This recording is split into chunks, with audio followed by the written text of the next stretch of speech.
What's going on? What's happening? Hello, everybody, and welcome to another episode of Hope Academy. We're here tonight. It's going to be another, I believe, insightful class. Hopefully that you guys you had a good week last week. You were able to continue to push forward and grow your business and your brands.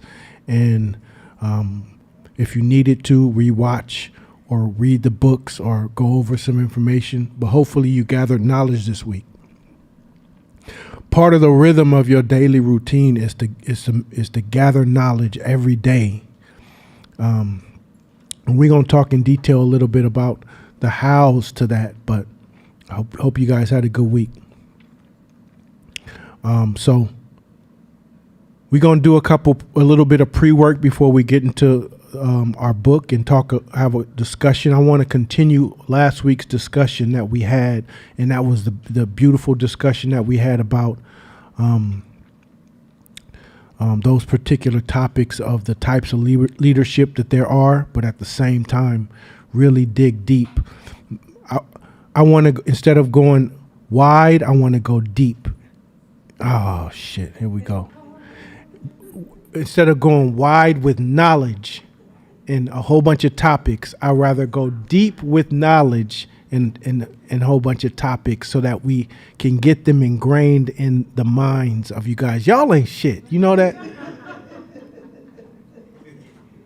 Can't start 2 minutes without y'all already going there. So, but yeah, that's the goal. What I did this week and last week, and if it continues to be more valuable, continue to do, I want to make a little less slides and make the conversations more dense. Is that cool? Everybody cool with that? All right. So let's talk about let's go to the first slide. It's cognitive time under tension. Does anybody know what that is? Does anybody know what time under tension is in general? If you're in the exercise world, then you probably do. Where you got to be by the microphone.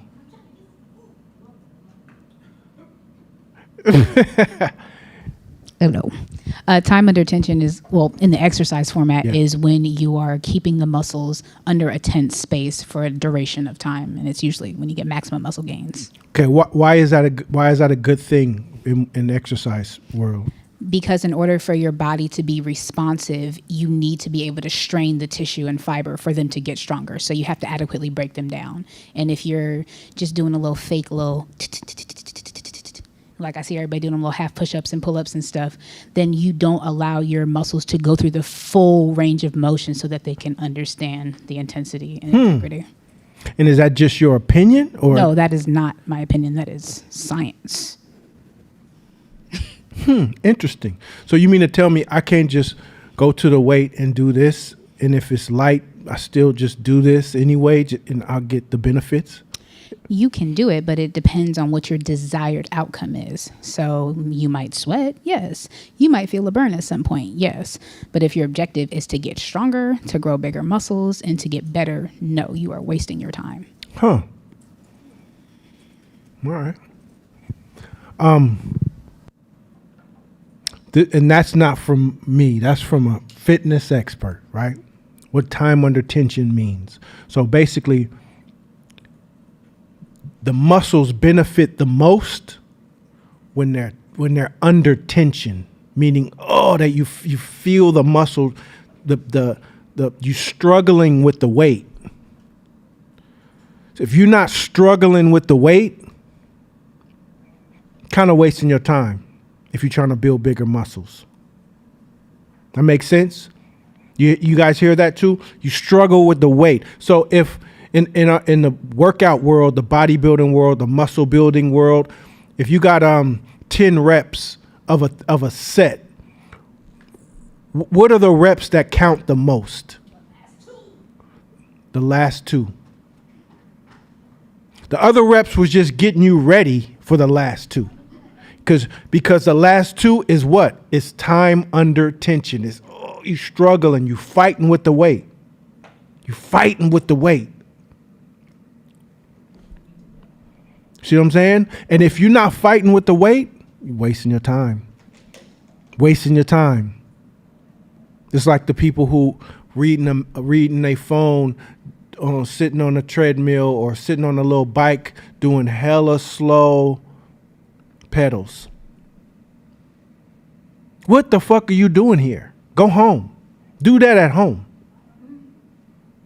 Because if you're not struggling with something, then you can't. You're not allowing the tension needed for your muscles to grow or your weight to lose, or you have to struggle. Remember, nutrients plus stress equals. So the stress part is part of the equation of any kind of growth, physical growth, muscle growth.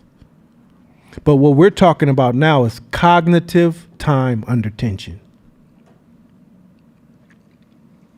Let's go next slide.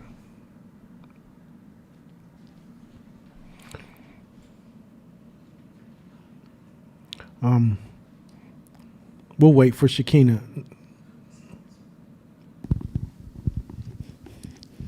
CTUT is the mental. You might as well just go ahead and sit down. I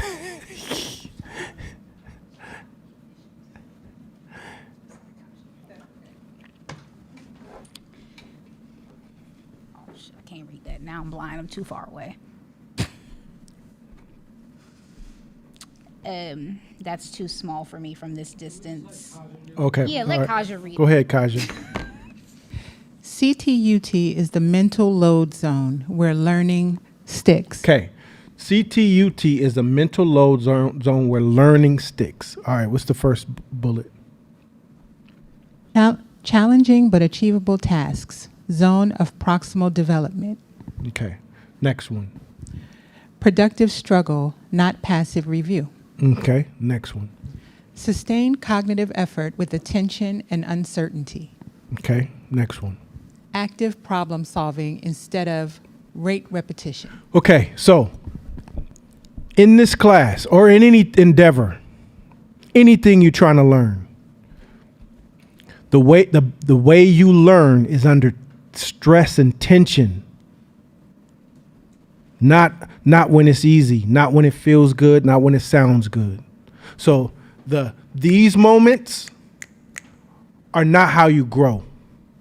Those are reminders of what you already know, and it feels good. It taps into what's already internally inside you.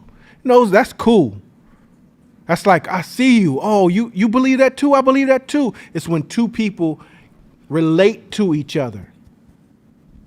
And sometimes it's done or said in such a beautiful way that it kind of sneaks up on you, so it feels good.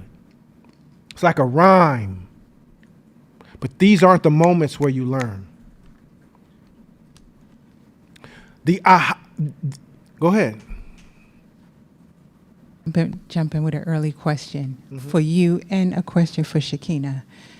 For the business space, but also in the physical space, how do you know when you are at the point where you are going to hurt yourself or do damage? Like the person who's doing this in business, how do you know that extra rep you're struggling to do just means you're not doing the right thing? And how do you know physically when you're struggling to do that extra rep, you're about to throw something out or injure yourself? Like, how do you know the difference between pushing and when you're pushing too far? You go for it. So in the exercise world, the good, clean reps are focused on form. So even if it's hard, you have to be able to set your working load in a way where you can protect your form. So even if I'm like, my rep range is 8 to 12 when I'm trying to lift for strength. So if I hit 8 and I'm not struggling, I know my weight is too light. But if I go up between 8 and 12 and my elbow flares if I'm doing a shoulder press, or my knees buckle if I'm doing a squat, I know that my weight is too high, and I need to reduce it, or I need to go back in and do some conditioning to strengthen those weak areas. But I'm not going to push to injury. I'm going to focus on, can I maintain clean form and get that rep range that I know is going to go into ATP? And if I can't do that, then I'm going to go back to the basics and figure out where I missed the gap. I don't know if the game that's in that, once we flip this over, the game that's in that, there's no difference of what I'm about to say in the entrepreneurial world than what she just said. I'm about to say the same thing. So when you get to parts that's difficult in entrepreneurship, a lot of people want to cheat. That's the equivalent of flaring their elbows out or arching their back. They want a quick win or a quick lick or this little cheat thing over here. They want to cut corners in their entrepreneurship path to get there. That's how you get hurt. It's how you crash and burn. It's the exact same thing. When you get when you can't do the rep, when you hit failure doesn't mean it's over. Failure means next week I'm getting this shit. Next week I'm coming back for this. It means I'm going to do other things that can allow me to work other muscles out to get stronger so that I can get it the next time. But the process, so the equivalent of keeping the right form in our world is trusting the process. Here's our process. Here's our work. And we're trusting in that process and we're growing and we're getting better and we're staying within the discipline and the rhythm of our process. So the propensity or the desire or sometimes the urge to want to flare because we want to get the win or we want to we want to lift the weight versus doing it right, doing it the right way. And when we get to a point to where, damn, we're stuck at a certain place, instead of cheating the game, we continue to find ways around it to get better. We don't cheat the game. I was going to say, one of the dope things about the parallels of working out and business too. So when you start working out, your first workout is going to hurt. And as you continue to work out, if you keep with your first workout, you will see no progress after a month or two because your body adapts. Your business adapts. You'll get a hype cycle. People get excited about your business and you will get the early adapters, right? They're like, oh, you're doing something new. If you don't adjust your strategy and change, you fall off. In working out, there's a term called progressive overload. Every so many weeks, you're supposed to be increasing your weight so that you can continue to get better and challenge your body so that you stay fit and healthy.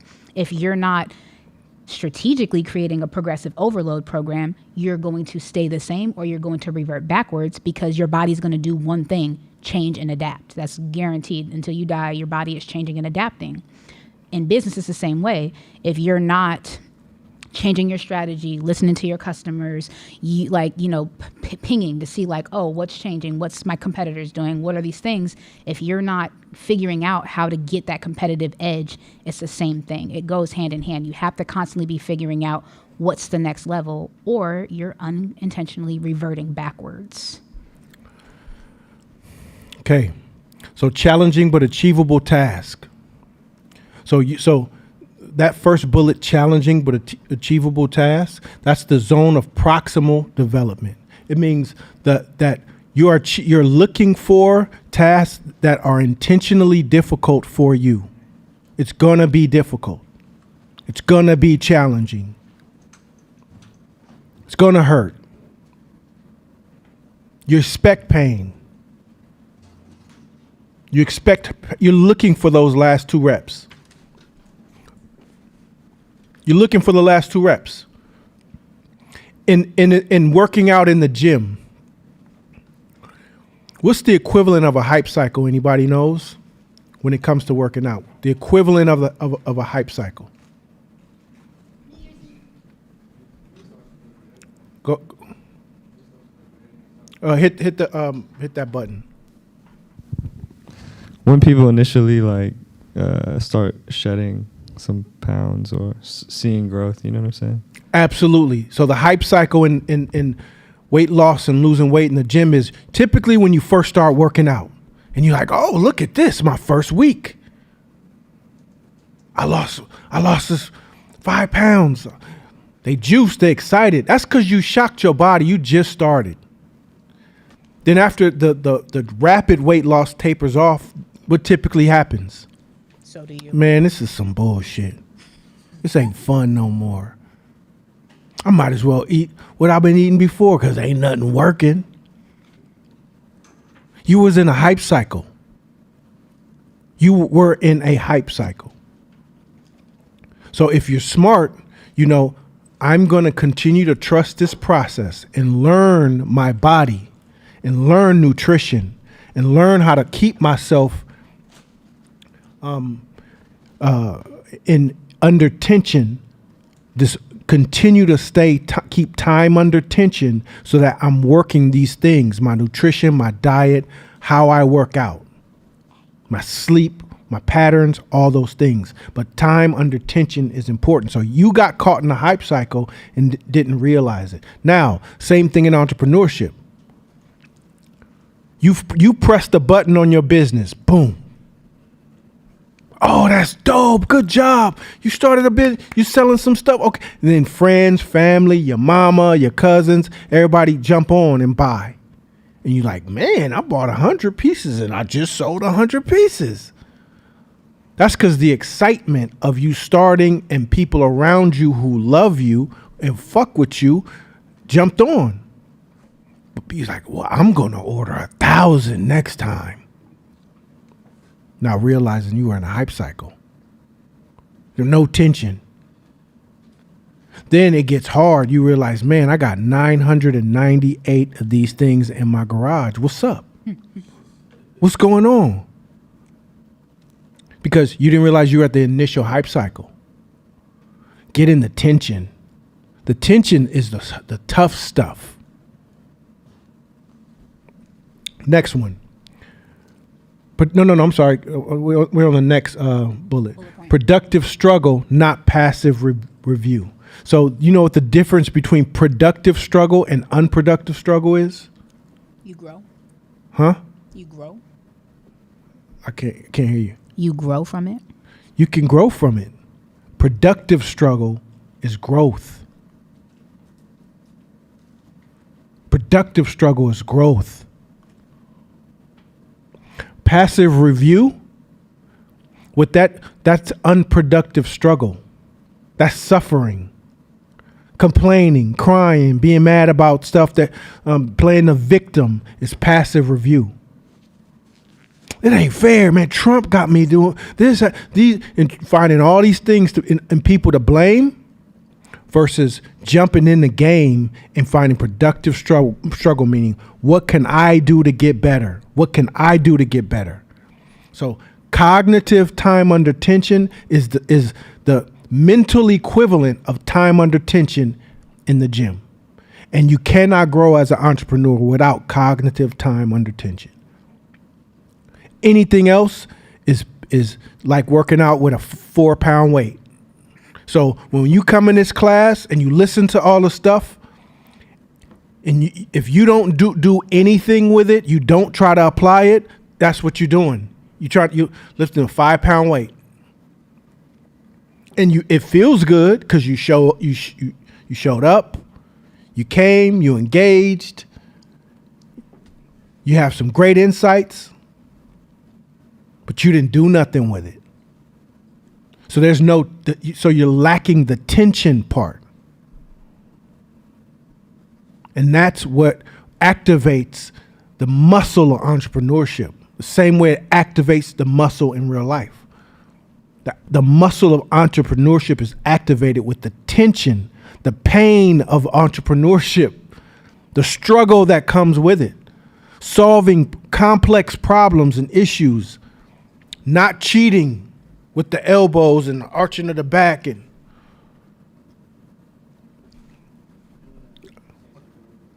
grab it, hand him the mic.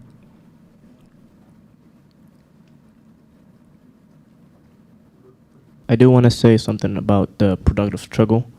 Um, in my opinion, most businesses fail within like the first month because people always blame something that they could have just, if they really were locked in for it, they would just find a way around it instead of just blaming it on whatever. Oh, maybe, I just didn't find any good clients, or I didn't find any, worthy products to sell. And they just blame it on that instead of finding a way. They're like, okay, how do I find better clients? How do I find better products? How do I find better, companies to work with? So they just blame it, and then they be like, you know what? Maybe it's not. That's why it doesn't work, and then they just fail and they quit. And I learned that the hard way, but I'm striking back always. Hell For sure. yeah. Yeah. That's what's up. That's right, though. It's true. Most businesses fail from playing the victim mindset. The they did this versus I'm a whole ass human being that has power, and I have the power in how I respond. And if you're not used to staying inside the pocket of struggle, pain feels foreign to you. Oh, I don't want that. So if pain feels foreign, if any kind of pain that hits you feels foreign, then entrepreneurship won't be for you because it's riddled in pain and struggle. So you have to get comfortable with certain kind of struggle. That's why I like the word productive struggle. You got to get comfortable with productive struggle. And if you're not comfortable with any kind of struggle, you're going to struggle. The next bullet. Sustained cognitive effort with attention and uncertainty. Same thing with time under tension in the gym. If you lifting a heavy weight and you get to halfway and your body says, I'm done. Are you certain at that point? Mm-hmm. Especially when you bench press and say you got 3 plates on each side. So if that weight came back down on you, it won't be good for your chest.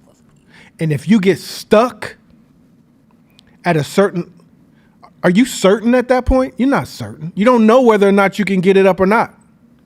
Then you get scared. Oh shit. But guess what happens sometime when you get scared? You get a boost of power. Back against the wall kind of energy, like, oh, it's just me against the world. Fuck this shit. And boom.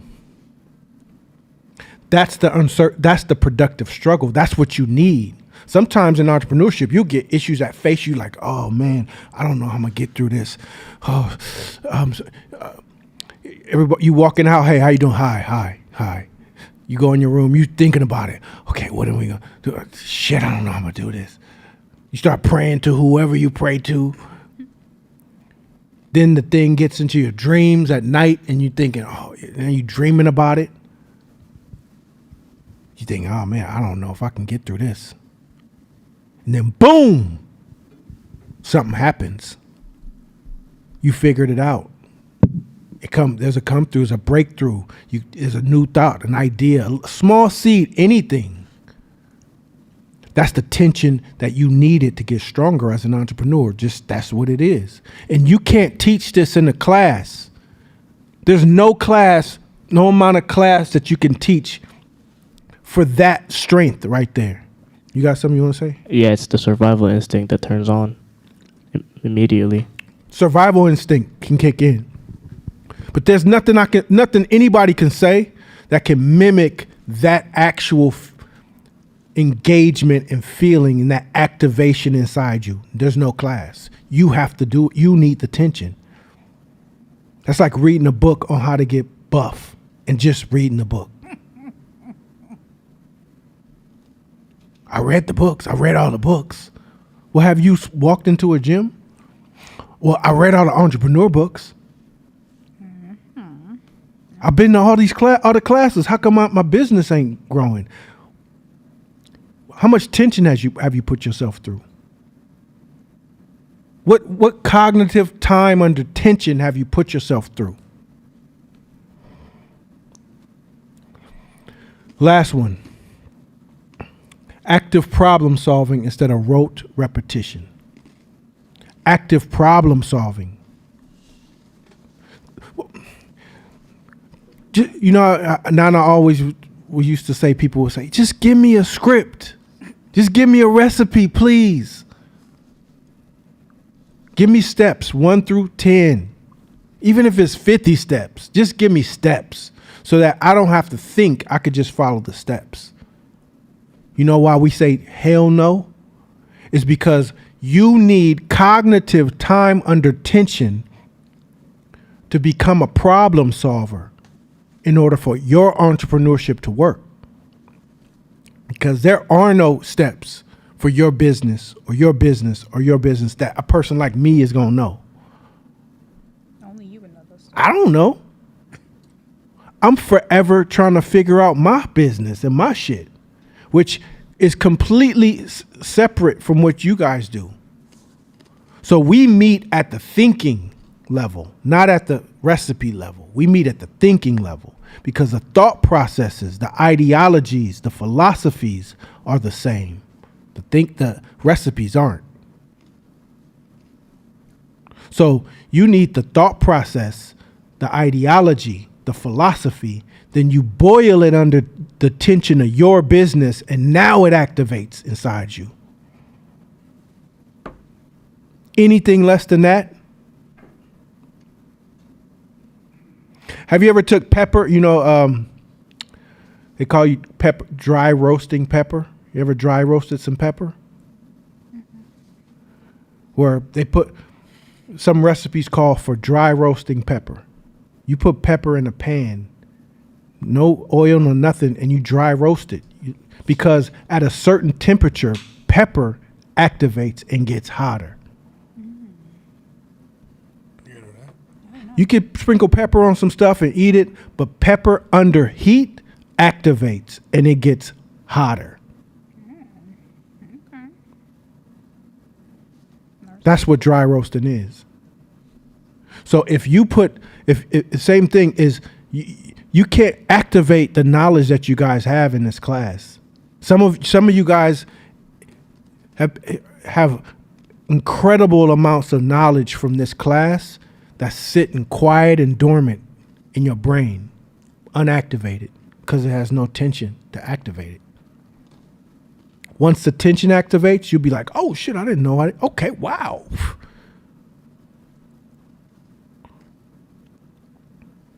That's what we going for. That's what we looking for. I want some Jason Bourne type shit. You guys just start beating people's ass, don't even know where you got it from. Like, where this come from? Because you've been here. You have the philosophies here. The tension. You need the tension. Next slide. It's not just time on task, because you can be on task while disengaged, and it's not overload where frustration kills learning. Okay. So you see the spectrum.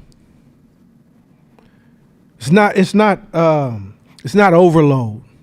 Same thing in the gym. If it's like you want to get buff, put on 400 pounds. Well, I can't lift that. There's no tension there because I can't even lift it.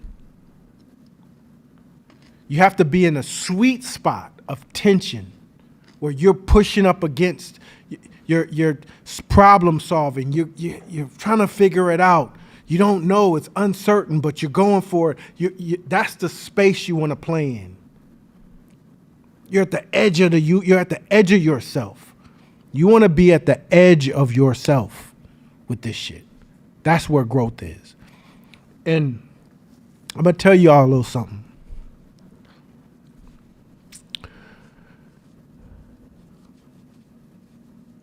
I'm stuck looking at Fern's Toy Story Air Maxes. She got the Toy Story Air Maxes on, y'all. She killing the game with the Toy Story Air Maxes. I got stuck. What was I doing here again? The Buzz Lightyear Air Maxes though? Okay. I lost my thought.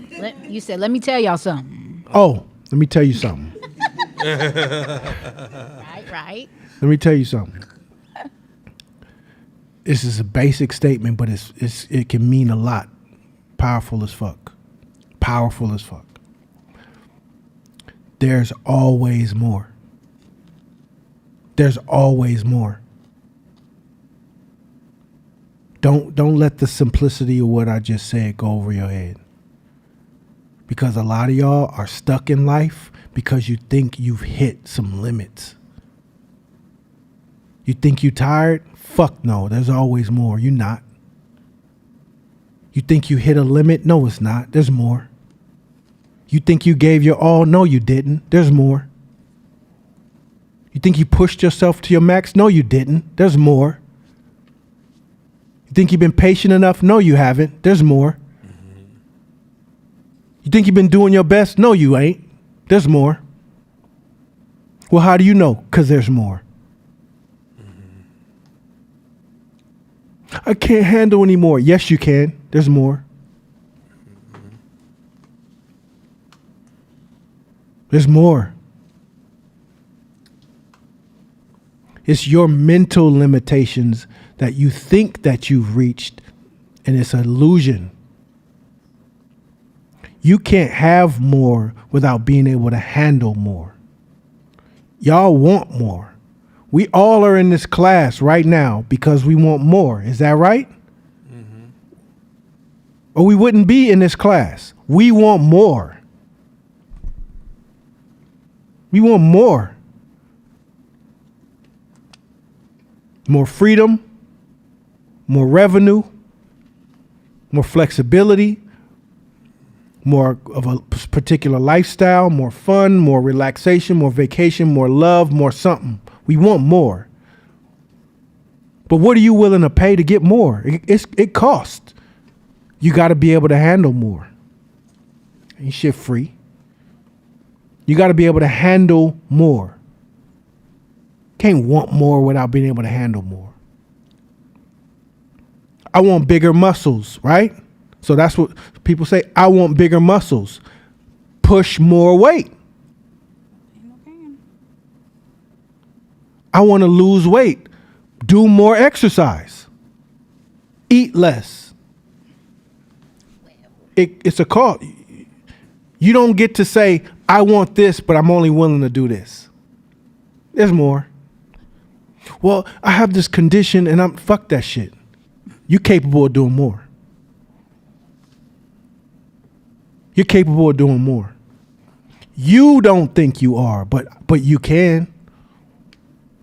You can. At the gym that I go to, sometimes I'll be feeling like shit, or I don't feel like being here. Ugh, man. And this dude, like clockwork, happens a lot.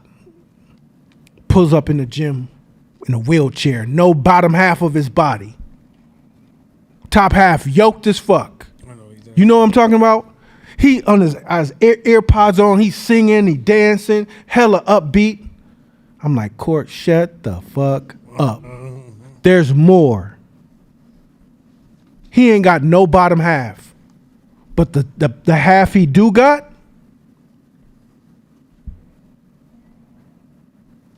I said, hey, come here, man.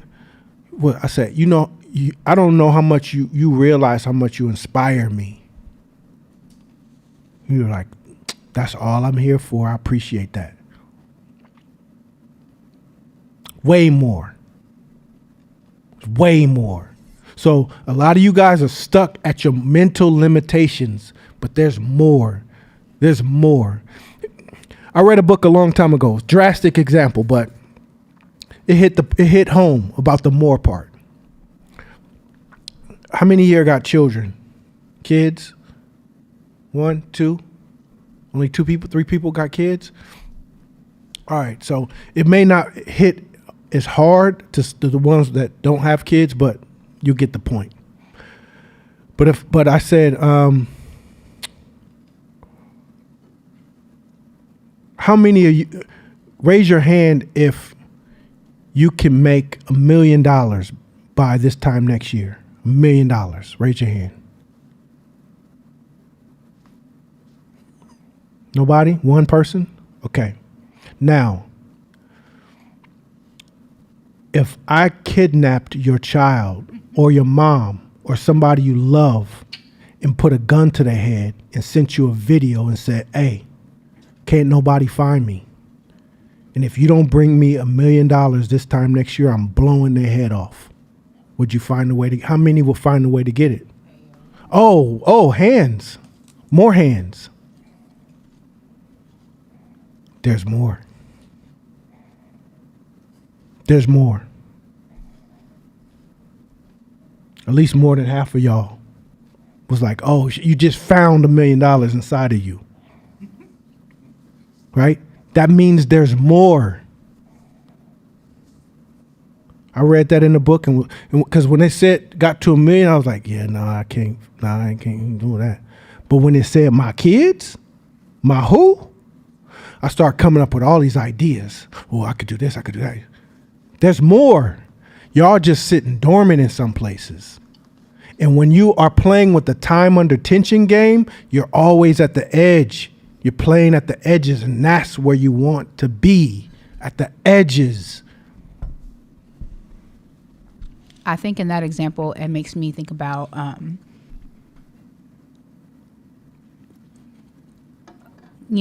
some people are just born entrepreneurs and they've never had a job before, and they just like knew from jump that they're going to work for themselves. But a lot of people have had jobs before. And I remember when I first broke off from the corporate world and I wanted to do my own thing, I had this very small number of what was enough, of what would keep me comfortable. It was crazy. It was like $7,000 a month. I was like, if I could just make $7,000. It was ridiculous. Made $7,000. I was like, if I could just make $10,000. It was like all these like really low numbers. But I had like this comfort zone of like what my bare minimum was. And if I could get that, I don't care if I had an opportunity to make $1 million in front of me. There was a psychological thing of being like, but I'm comfortable. Do I want the stress? Friction sounds like a lot. And I think that that's a trained behavior, because I feel like most people understand there's more. Like every time you make a bad decision, your brain consciously or subconsciously is weighing the opposite. Like, should I eat that third donut? You know you shouldn't eat it, but do you do it anyways? Yes. And so I think it's like the same thing when it comes to business. We're constantly being challenged on the value of our decisions and our comfort zones. And I think that we don't have enough conversations about the time under tension when it comes to our comfort, because most of us are perceiving that our day-to-day activities are a lot, not realizing that they're not getting the concept of progressive overload, that every time you do it, you should be trying to make it harder. You should be trying to make yourself uncomfortable. And so that concept of like, I would blow up cities for my kids. Like I would figure out and bend heaven and earth to protect my kids. But if it was up to me and my comfort levels, if I didn't have to worry about my staff or my clients, I'd be real cool at just taking home my little 30K and just not trying, because my survival instincts say, how do I survive with minimal effort? So I don't know. I don't know if anybody relates to that, but. Does anybody relate to that? Huh? Anybody? I don't. I can't play that game. There's more. But there's a lot of people who do. I used to work in the mortgage industry, right? I used to do home loans. First commission check I got, it was crack for me. It was crack. What? One check? I got on the phones. Hey, my name is Courtney. You couldn't peel me off that phone. It was like biting it like a vampire with his taste of you couldn't peel me off the phone. There were some people, they would just work until they got their check. You wouldn't see them. Then that check runs out, then their ass is back in the office on the phones. Boom. So-and-so must have got paid. I ain't seen her in like 3-4 weeks. Must have got a big check. Once that check runs out, their ass is back in the office. That is a mentality. Absolutely. Now, as an entrepreneur, there's a science that not taught called runway and redundancy. Without the lack of redundancy and without a runway, You're playing a volatile game, scary game. Gotta have redundancy and runway. So 1 check ain't it. 2 checks, I don't care, that's nothing. 100,000, that's nothing. 200, that's nothing. Anything can happen. Anything can happen. We just got hit with a $400,000 missile hit our boat. So there's no amount of money that there's always more.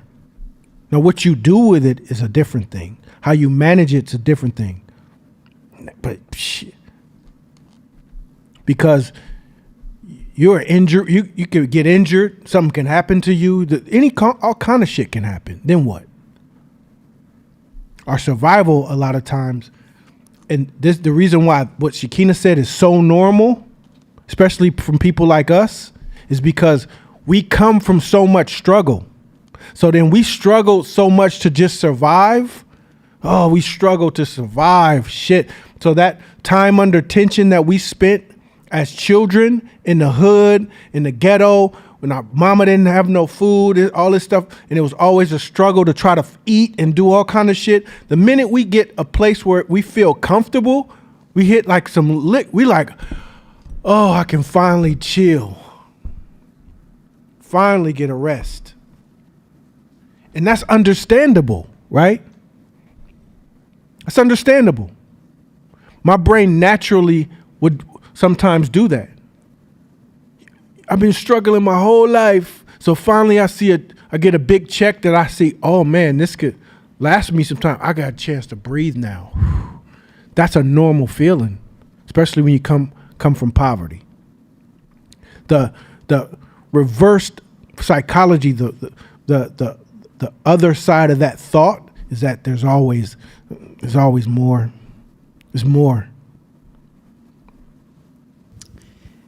I told you earlier, Court, I was going to struggle this week. Mm-hmm. And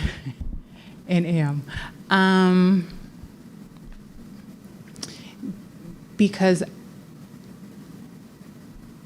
is it ever, as I'm sitting here listening to this, I'm just being honest. I know it's probably not the right thought to have, but I'm just like, this sounds like a miserable, it just seems like a miserable way to live. Like when you say always on the edge of yourself, it's just like always being clenched up. And I'm just like, it sounds miserable.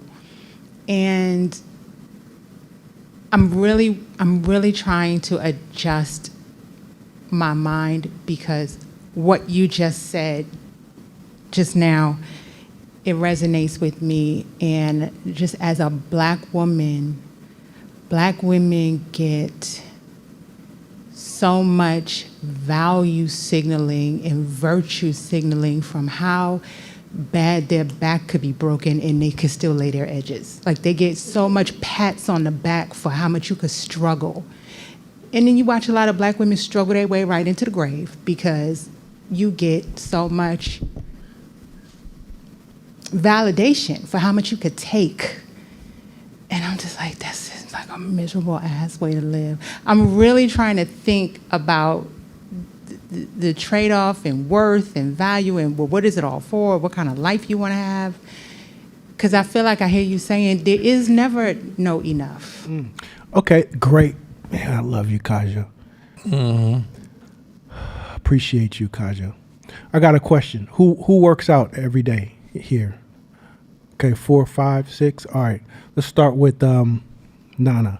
When was the last time that there was a part of your body, Nana, that wasn't sore? At least one part. What year? Only on vacation. What year was it? When? Yeah, like you're always sore, but it's different degrees of soreness. Like if there's a level of being sore, like when you first come back from not going to the gym, that's a sore that really hurts. But then your body adjusts to the soreness, and it becomes normalized to a point it's almost invisible to you. But you won't realize how invisible it is until you go on vacation. You realize, oh, I was just sore that time. So it's different degrees to it. All right, Shakina. Shoot, I'm sore right now. Yeah. When was the last time you had a of just a free body with no soreness from working out? Before I started working out, What year was it? When was it? like 20 years ago. 20 years ago? 1900s. So the last time you've been free from any soreness from working out, hitting the gym, doing aerobics was 20 years ago? Okay. Next one.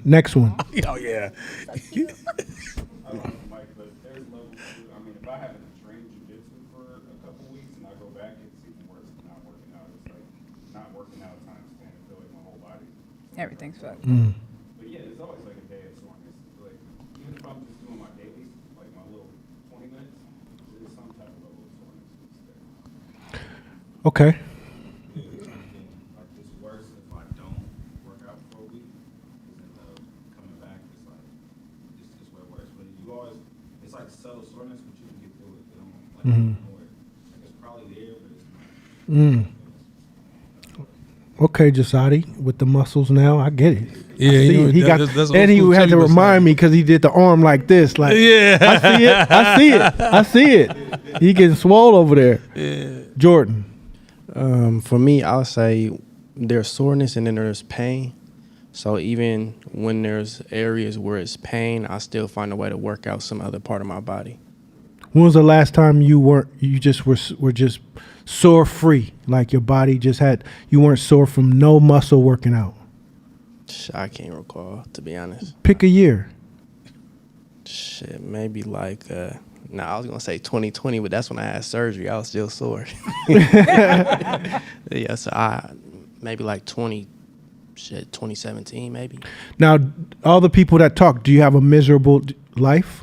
Is your life miserable? Nah. No, Is your value higher or lower because of it? way higher. Are you happier or sadder because of it? Man, Happier. In fact, I feel much more mobile and able to do what I have to do. Even though I'm sore, my body feels more like it's in a way better space than if I did. Exactly. So I haven't except COVID for a month or two. Last time I was just free of being sore, like I have nothing.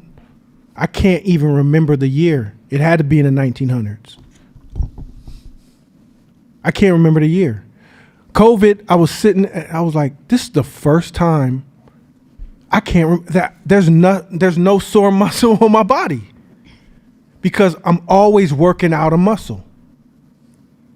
So with the struggle that you're talking about, the returns you get from it far outweigh the stress you put yourself in physically.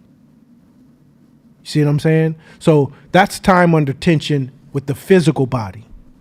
Cognitive time under tension is the exact same way. When you put yourself through healthy time under tension, cognitive healthy time under tension, yes, you're always at the edge of yourself. But the life you live and the wins you gain far outweigh anything you could have did without it. It's not even the same. You just don't know because you haven't experienced it. Me and Nana was talking about that on the way here. The fucking struggles of entrepreneurship. And then we yeah, but we wouldn't have it no other way. You know why? Because I couldn't imagine not doing it.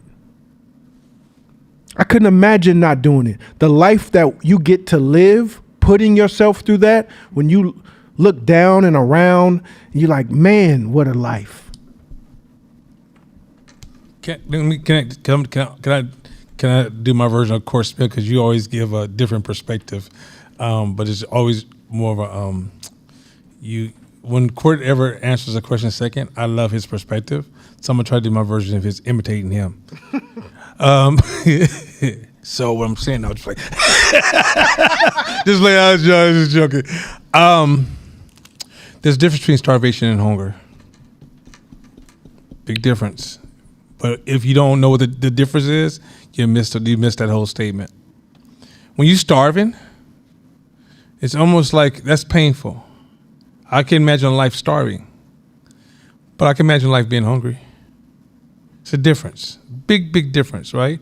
Matter of fact, being a little hungry is good for you. It's health-wise, business-wise, motivation-wise, right? I'm going to get into more once I step into the class, but I think when you were describing your struggle, you was kind of describing starvation. And that's painful. Yeah, I get with you. Like if somebody just kicking your ass every day, nobody wants to live like that. No, if you swing on me, I plan on winning. I don't plan on being like, I just take ass whoopings. That's not what I do. So when you talked about black women and they're starving, context matters here. But if we don't get that context right, then what you're going to do is you're going to have a framing problem. You're going to be stuck in one frame, but if you reframe it, you'll see the other side of the argument. And just like you're a woman and you have a child, this argument is baked into you more than it's baked into me. Because you went through hell to bring a human being into this earth that you fell in love with. And I promise you, I'm willing to just form a rough hypothesis, unless your son has just been a terrorist since day one. If they asked you to do it again, you say we go back and do it again, you probably would. Because there was a pain process, but that pain was part of the bonding and the hey, look, I'm your mama, right? So where if I just said, hey, you want to have a stomach ache for 9 months, you'd be like, bruh, what the fuck are we doing here? So there's context. So once you put context on this and do some reframing and think about the objective and what you're trying to achieve, it changes the conversation. That's a Court Smith version. Go ahead. I definitely do think it is a framing and a changing of the framing that's going to happen for me personally very gradually. But what I would invite a lot of the tenured entrepreneurs to do, because it would be helpful for me and maybe it'd be helpful for somebody else. Like for a lot of us, I see you on Wednesday. And for a lot of y'all, because y'all busy, like I'm not running into you out at events or, the grocery store or whatever. So all you see is one piece of it. I would love if entrepreneurs could be as open as they are about the struggling as they are about the wins. Because maybe if people could see a balanced picture, you would be like, oh, okay, it's not a miserable existence, it's worth some things. But I just feel like I hear so much of, it's hard, I'm struggling, it's this, I'm barely making it, I got to crowdfund to get it, oh my God, you got to struggle. And I'm just like, it feels heavy, it feels one-sided, it feels disproportionate. I would love to see just a tiny bit more of a well-rounded picture. You mean the bright side? That's subjective to how you define bright. I just mean something other than... Well, how do you define it? What are you looking for? I'm looking for something in addition to, not in lieu of, because I understand the continual busting of your ass is just part of the deal. Mm-hmm. But what else came with the deal? I'm not going to come to your house and do an assessment of everything you got. So it's not that. But I'm looking for something to balance out why that consistent busting of your ass was a payoff. First of all, wait, I never heard the word ass said so late in life. Okay. Hey, so I love this conversation. You was like seeing the other side. I mean, I'll tell it real. I did not appropriately stack runway. I'm in a hole like a motherfucker right now. So the struggle is real, but the purpose and the other side, the service that we provide, it makes people see me out and about, is we working and we're curating spaces of joy. Like that's what we do. You don't always hear the fact that it's real numbers. So this is what happened. I got disconnected from my numbers, and that disconnect created an illusion. So when you aren't connected to your numbers, that shit, it will impact you very seriously once you get reconnected and they ain't looking right. And so I'm literally in a struggle space right now. But one, I see the other side. Two, I know my numbers, so I see how the numbers move. And then third and most important is the purpose, the work that we do. I told Court, shit, I was looking at jobs like, shit, I could make, like, tech money was real good money. And I didn't have to worry. I did nothing. Well, I did a little work. But it was like nothing compared to what is going on now. But the reward, the give back, and the purpose is what makes the struggle all right. It makes it feasible because you could see the other side, and you could feel the other side, and it's, it's real. It gets real. And I ain't never worked out as much as I work out now. Even when I was fooling with you, I was in the gym today struggling. But it's a reward system. Like, I can't even go back to work, and the work is in what we do. So the struggle is always kind of there, and it's real, but it's not painful. It's like a joyful.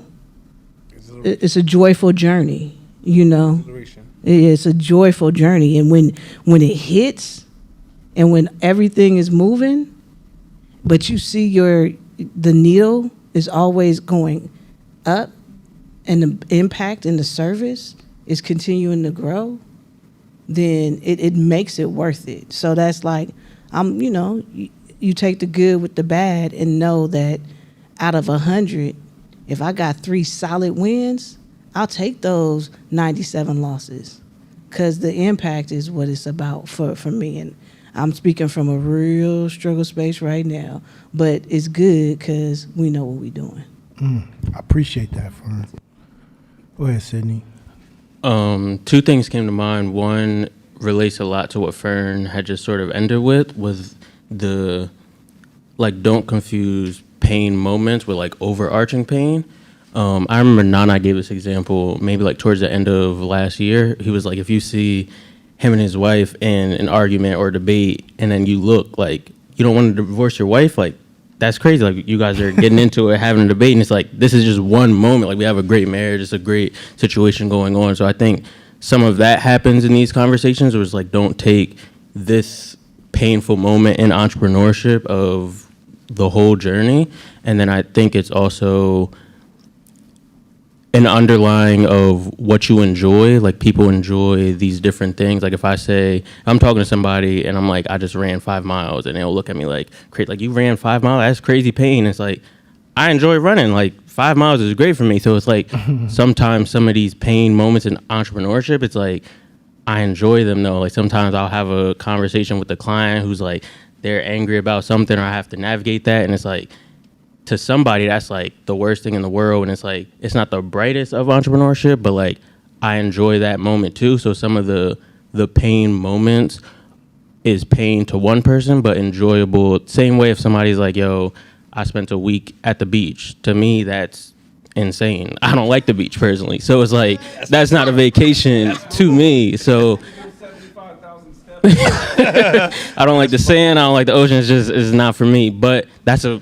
vacation to somebody, right? So it's sort of like that in entrepreneurship. I'm gonna jump into and say this. There is a difference between pain, injury, trauma. So we have to learn how to spread out those things: pain, injury, trauma. My boy Dante, who played for the Seattle Seahawks, he said, we got a saying: are you hurt or are you injured? If you hurt, rub this on your arm and take your ass back out there.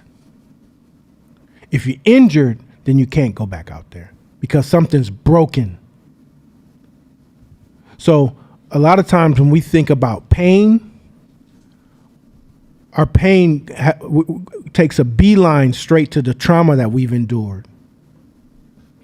And it makes us mask out all the good struggle that we're supposed to have.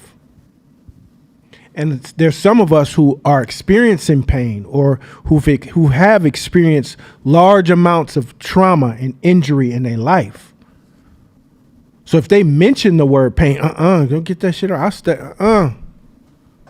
that shit away from me. Like me, if somebody says, "Hey, you want to go to a ramen restaurant?" The fuck? I've ate top ramen in the hood my whole life. I don't want to see top ramen. You want me to pay for that shit? I don't care how fancy the restaurant is. I would never eat ramen because it takes me straight back to my childhood of opening them cabinets and all I see is little hard ass packages of top ramen. Yep. And I try to be hella fancy with it, come up with new concoctions on what to make of it. So I'm traumatized by it.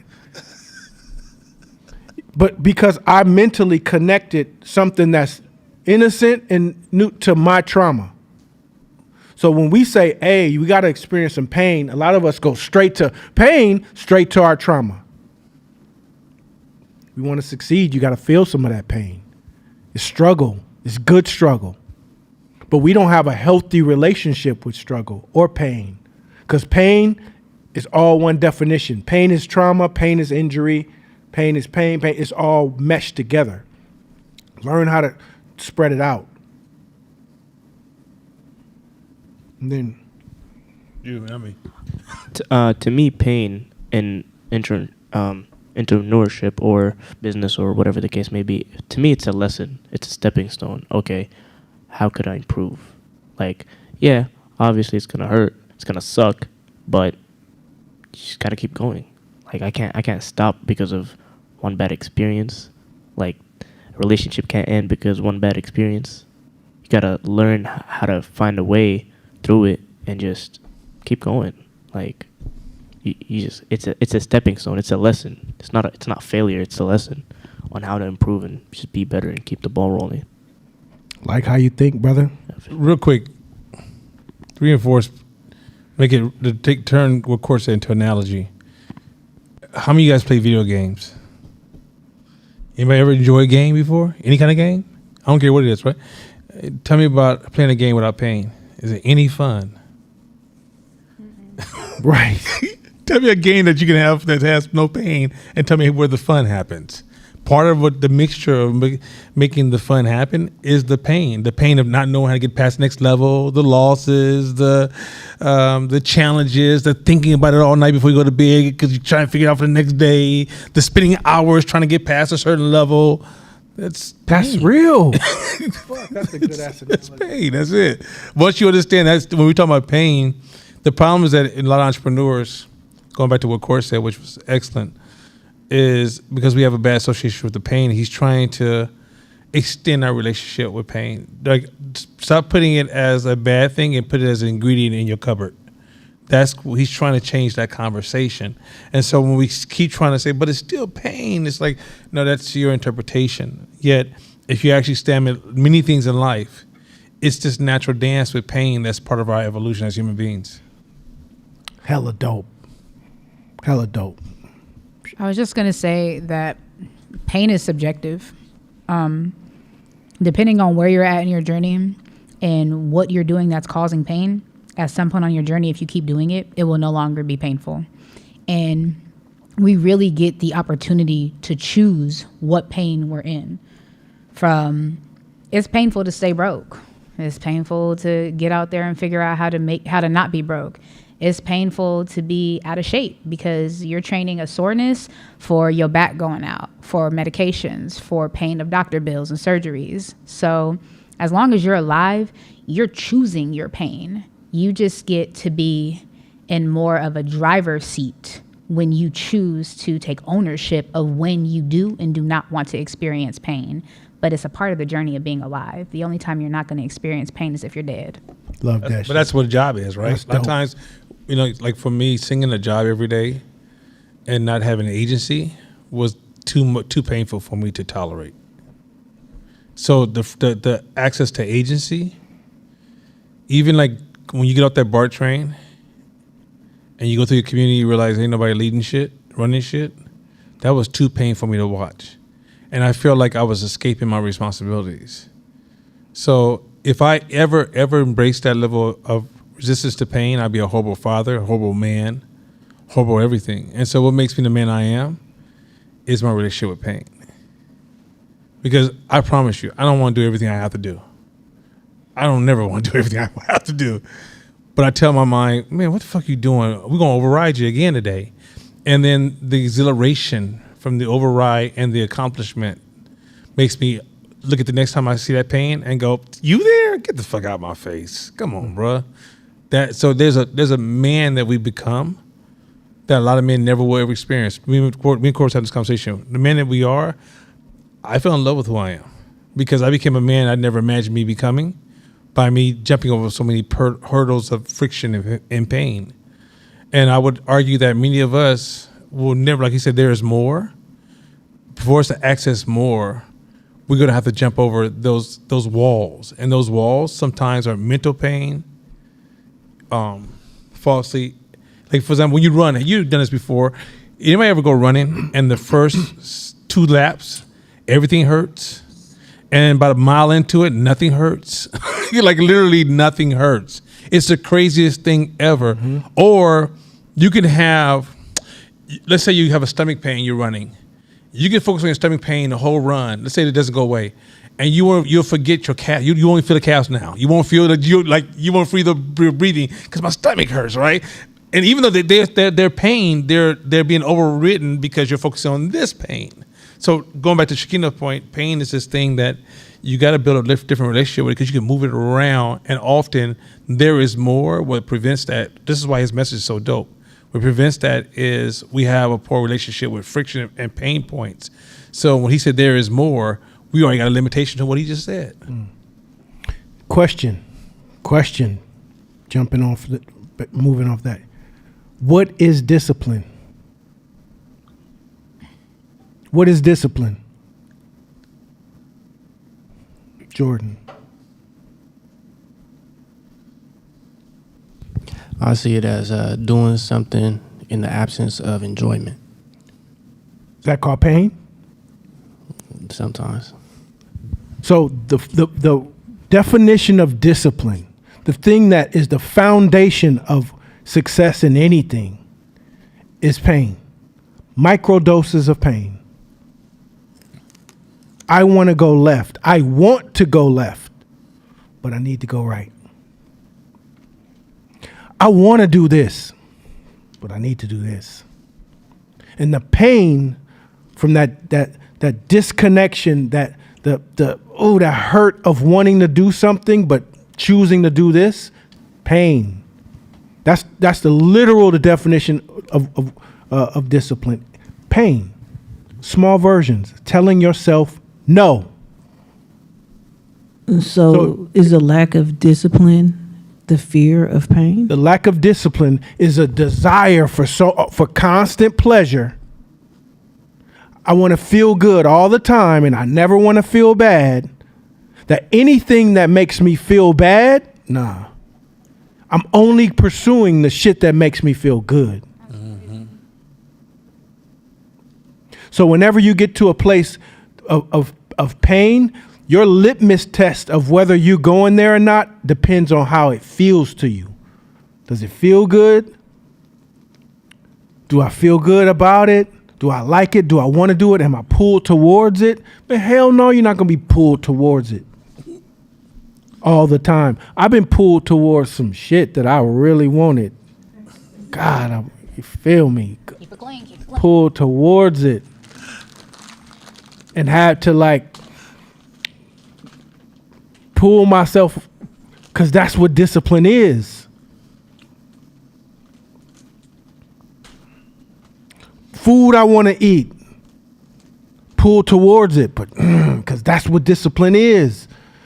Working out, because that's what discipline is. Learning, reading books, trying to gain more knowledge to be a better entrepreneur when I feel like watching TV. But that's what discipline, that's pain.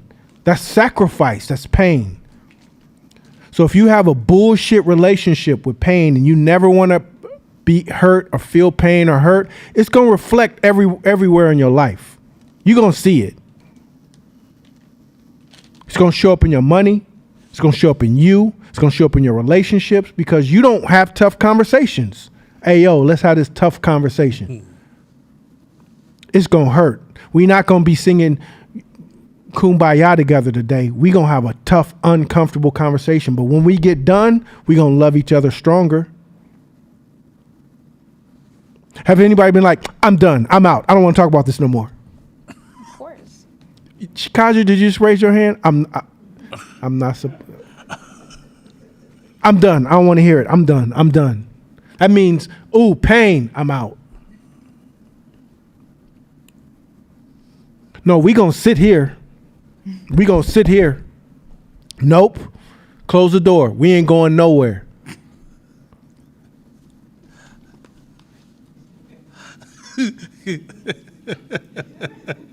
That shit don't feel good. Like, get comfortable with that. That's time under tension. You just made an investment. You just made another investment, time under tension. Your muscle just got bigger. You just made another investment. Anytime you choose to do that, I'm not running. Time under tension. Your muscle just got bigger. The bullies come for you. They can smell the fear on your ass. The bullies come for you. Clarification question. When you said, you have a conflict and you say I'm out. Clarifying, if you're trying to apply the method of like stimulus and response and giving yourself breathing room so you don't make a bad decision, is the context of that okay as long as you plan to return back with a clearer head? Sure. Sure. But only you know that. Only you know that. That's if you move to anger, right? Like, I'm about to do something bad to you. I better not have this conversation. I'm about to cuss you the fuck out. You're not afraid to have uncomfortable conversations. You're on the other side. This is more about the people who say, I'm out. I don't want to talk about it because it fit. Okay. A close friend of mine I have to this day. What time look like? To this day.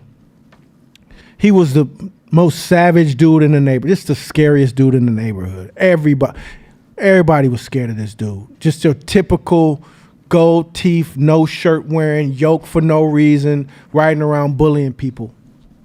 Dude in the neighborhood. And I'm a skinny, scrawny, and he saw my bike and he was like, and I told you the story how I got my bike took before, right? So this is the teenage me, still skinny and scrawny, rose up and I'm like, here we go again. He's like, hey, I like your bike, man. Can I ride it? I said, nah, you can't ride my bike. He's like, well, what if I wanted to ride it? I said, you don't have to kill me. I'm not coming home without my bike. He was like, I like you, little man. Been my friend. We friends to this day. Been to prison, ain't got no all the teeth. That's my partner to this day. And that's how we became best friends. He would not let a soul touch me in high school. Anywhere. Cause I'm not running from this. Now, there's parts of my life that I'm a runner though. I've just learned from trial and error to master that part. But there's other parts that took me years to learn to stop running. Years. So you got to find them places within you, whether that's physically, mentally, emotionally, find places where you ain't, because that's pain too. Discipline, not like discipline it's all pain. But like what Shakina said earlier, which is dope as fuck, you get to choose your pain. You get to microdose your pain, or the pain's going to come and you don't get to control the dosage. I like to be more control. Now, there's sometimes shit still happens anyway, but the more you microdose your own pain through discipline, being uncomfortable, standing in the pocket, then you allow yourself to be stronger for when them times come. And you're better equipped to handle it. Makes sense.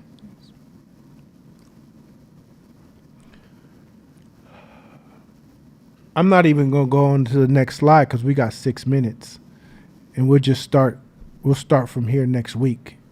Nana's in the bathroom. Anybody got any questions about time under? So again, my question to you is, what is cognitive time under tension? What is it? Who can answer that after this hour and a half discussion about it? Not you, not Shaquem. Oh, okay. I would say being pushed to your limits mentally and emotionally. Being pushed to your limits, that's part of it. Who else wants some? You want some? How to navigate through pain and struggles, not just sit, complain about how it didn't work in your favor, because it's not going to work in your favor. How to navigate through navigating through pain. Anybody else? From this discussion, it feels like developing the comfort around doing the work. That's not always fun, but it's necessary to continue to grow and become an asset. And yeah. Yes. Anybody else? Any other definitions? Time under tension and cognitive time under tension are damn near the same thing. So anytime when you're in the space of learning, if you have to include time under tension. What's the time under tension in this regard? If somebody gives you a lesson, a nugget, something to learn, a green light, a aha, something that resonates with you, the first thing you should do is what? Time under tension. After you get it, what's the first thing you should do? Apply it. Go apply it. Because it won't activate. It won't activate until you apply it. It'll just sit dormant. And if you don't activate it over time, it'll go down into your archives. Because knowledge spoils. Knowledge spoils. Knowledge is like milk. So it can sit there and you got how many days? 8 days before it turns sour. It spoils and is gone. So this is of utmost importance. This is the reason why there's entrepreneurs in this class who are in the millions in revenue. And there's entrepreneurs in this class who ain't got off the ground at all. They both sitting in the same class. What's the difference? Cognitive time under tension. How much, man, when Pastor Chris first started he would be on my helmet.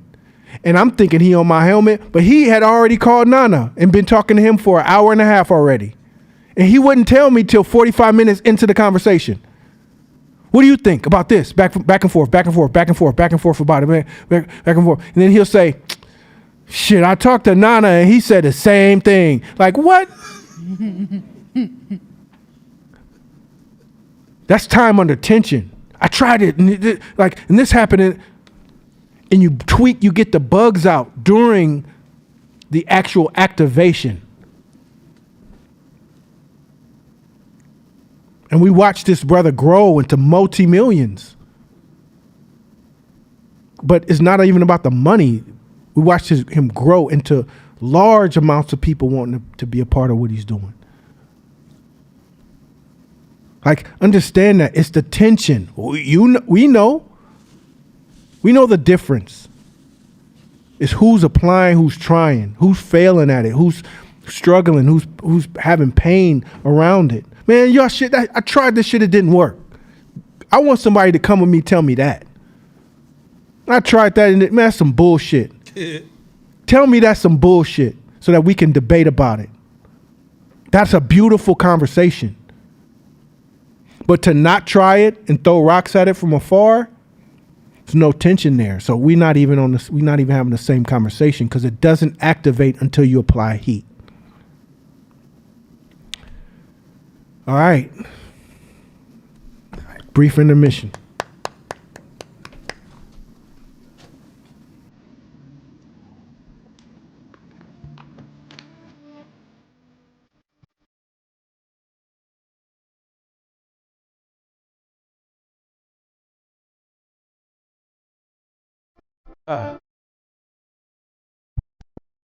All right, all right.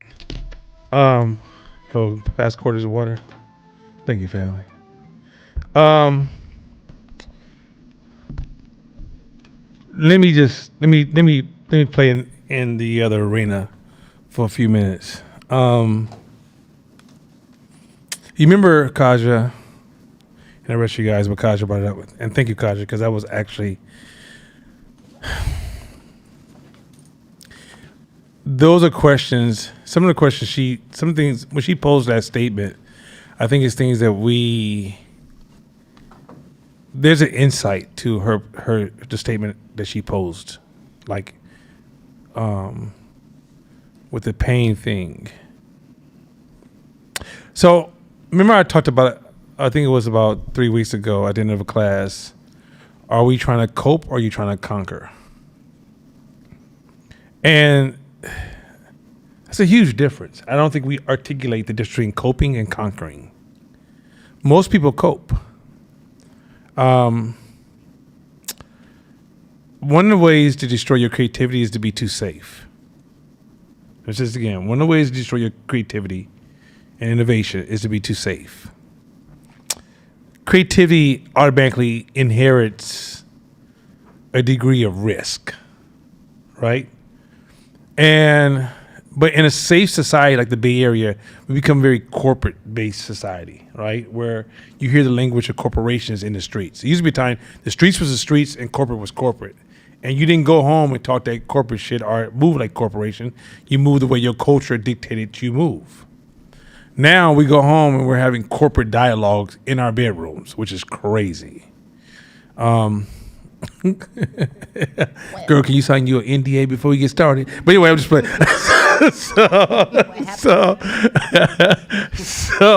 So a lot of times what's happening is that what goes along with being over safe and corporate culture is coping. So for example, my doctor comes to me and I might say, hey, I have a problem with my shoulder. And her first response is, well, go home. It's been about 3 or 4 weeks of rest. Nah, I'm not going to do that because I'm trying to conquer the problem. And what I'm going to go do is go to the gym and grab, because one time my shoulder went out so bad I couldn't get my hand above my head. So I went to the gym, and it's as embarrassing as it would be, especially if Shakina's around, because she'll make sure she notices that you're not lifting a lot. I would grab 2 or 3 pounds and work that shoulder to a point I could get 15, 30, then I went back to 80 pounds. But I remember the first time I brought into her coping solution. She said, go rest on it. And I rested on it. She said, go see a chiropractor. I saw a chiropractor. Then she said, go to a therapy class. I'm thinking therapy, they're going to like bring machines in and going to be shaking and energy be going through my shoulder and I'll be breathing in some kind of air and take this medication. And they said, go home and work it out. Well, what the fuck? What is going on, right? But it still didn't go away. You know how my back injury went away when I had a motorcycle accident? And the way my back injury went away, I went to spin class. And I told the teacher, I said, hey, I can't do spin today because my back is bad. Had a motorcycle accident about a month ago. It seemed like it's just not going away. I'm taking medication every day. She says, no. Sit on this machine through the whole class. I'm going to turn your attention down a little bit. You pedal the whole class. I don't know if this makes sense.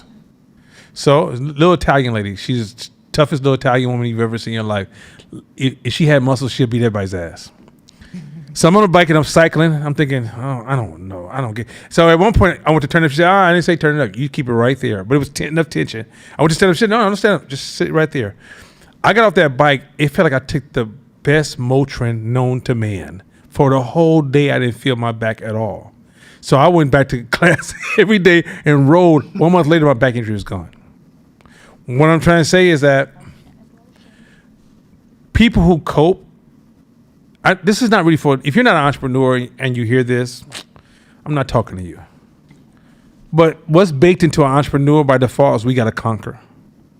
Because, and when you hear the word conquer, the first thing you think, I'm thinking about conquer something evil or bad or something you disagree with. No, the number one thing you have to conquer is yourself.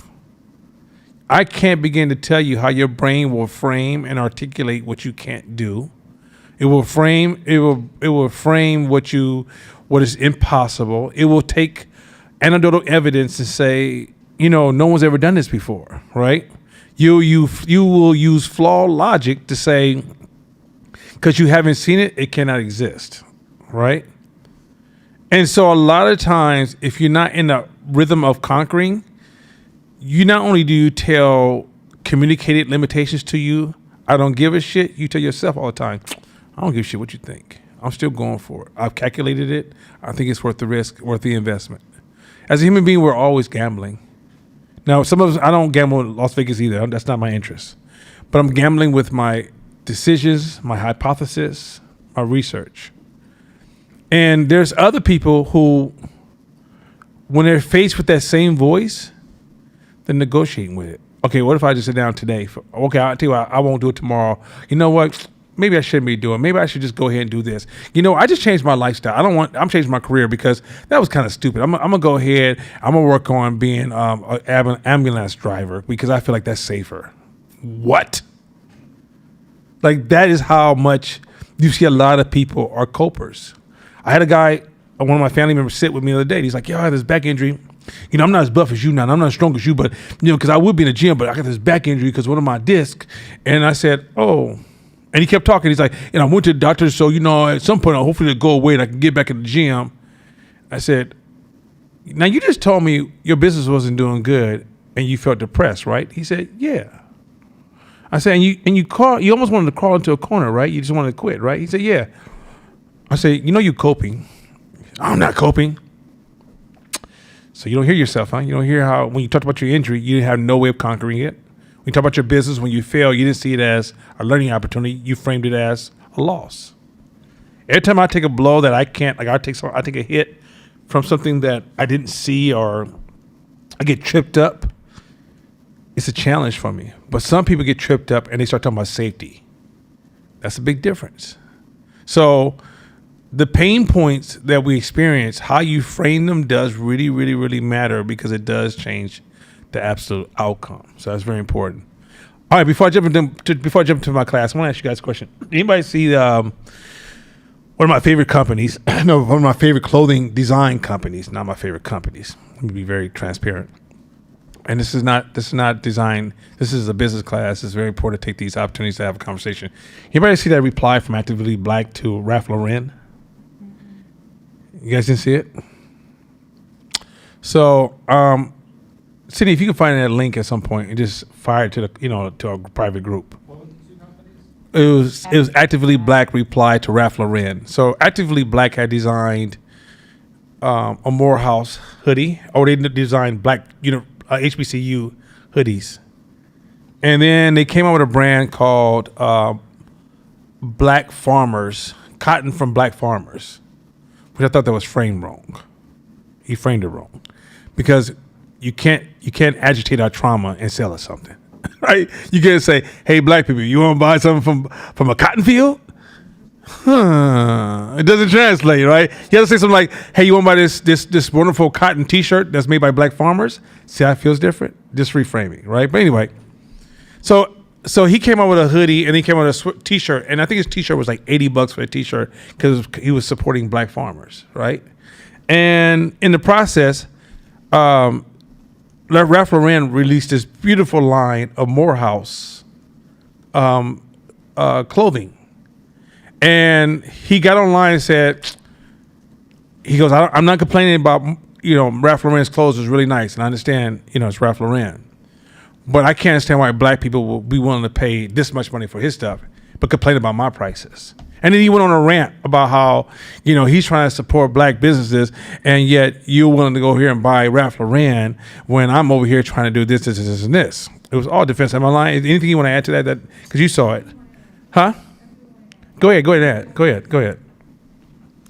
But in reading it, there's some nuance that I feel like he was saying that we didn't say here. He wasn't saying why are people buying Ralph Lauren. He was posing the question, why does he get commentary about why his T-shirts are $60? And here is this Ralph Lauren collection where the T-shirt is $150, and he does not see them getting the same commentary. So the people are free to buy what they want, but it was the question, which I thought was a really good question.